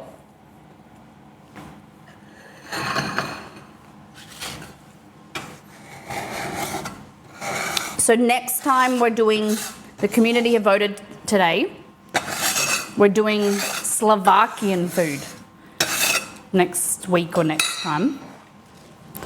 So we did Belgian food last week. The week before we did El Salvador, I think. I forget what was before Belgium. Now we've done Cuban, and then each week you guys get to vote what's the next week coming up on Miss Molly Around the World. So what do you think is your DOTD, dish of the day? Were you the bonalitos, the yuca fries? Oh yeah, we were meant to make them, Mark, but I forgot to buy guava paste. Guava and cheese, hey? Slovakian food is amazing. Please give me some suggestions in Discord. I'd love to hear it. Then you've got, these have cooled down now, but these are our croquettes with ham, crispy ham croquettes. And see, what was your DOTD? Oh, you haven't tried these? Empanada. What's this? Yuca fries. The banana. I tried it on its own first. Banana. Cassava. It's basically like a root. Really dense. Yeah, full of starch. And then you have it with this. What's this? Crema. Sour cream, pepper, salt. Alright. Pretty good. Need some seasoning. Yeah, these are not for me. Okay. No? empanadas dish of the day. Okay, you want to try this then? What is it? This is the dessert called a buonalito. Buonalito!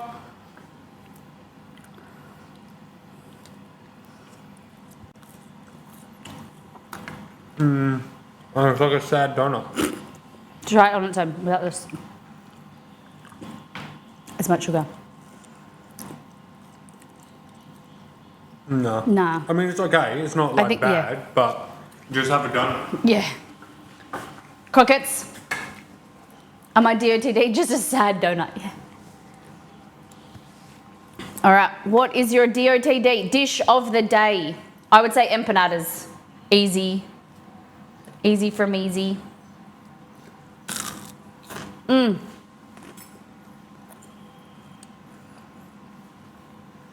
MP's for sure. Yuca's really good too. I don't know if it's just because I like the crema. Probably. I do love a good MP. You have to get a vegetarian one, hey?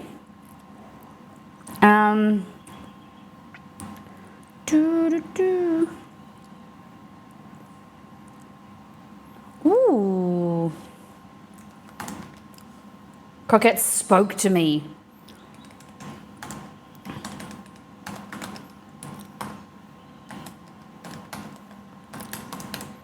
All right.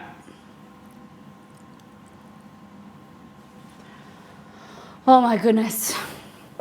It is a heavy, heavy eating day, like food day. Very heavy.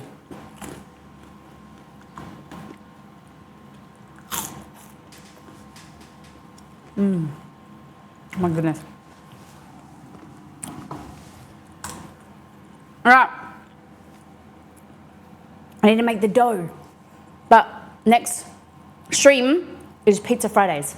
We're gonna make pizzas. We're gonna make birria beef. We've got Thai chicken. We're gonna make some calzones. It's gonna be real chill on Friday. We might do some pizza, do half, like maybe only 3 pizzas and some salad. I don't know. We're gonna do a little bit chill. It's gonna be a chilled Friday.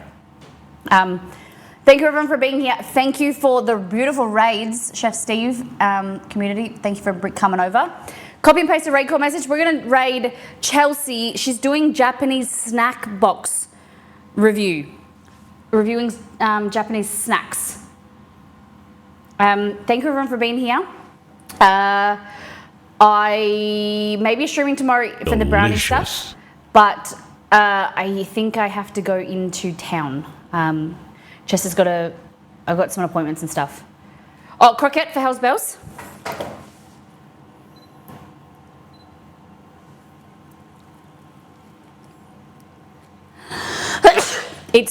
When it's warmed up, it's usually more gooey, like cheesy and stuff. But that is a ham croquette. They look crunchy. They are still a little bit crunchy, but they need to be warmed up. Take care, brush your hair, be good to yourself and those around you. Copy and paste the record message. Love you.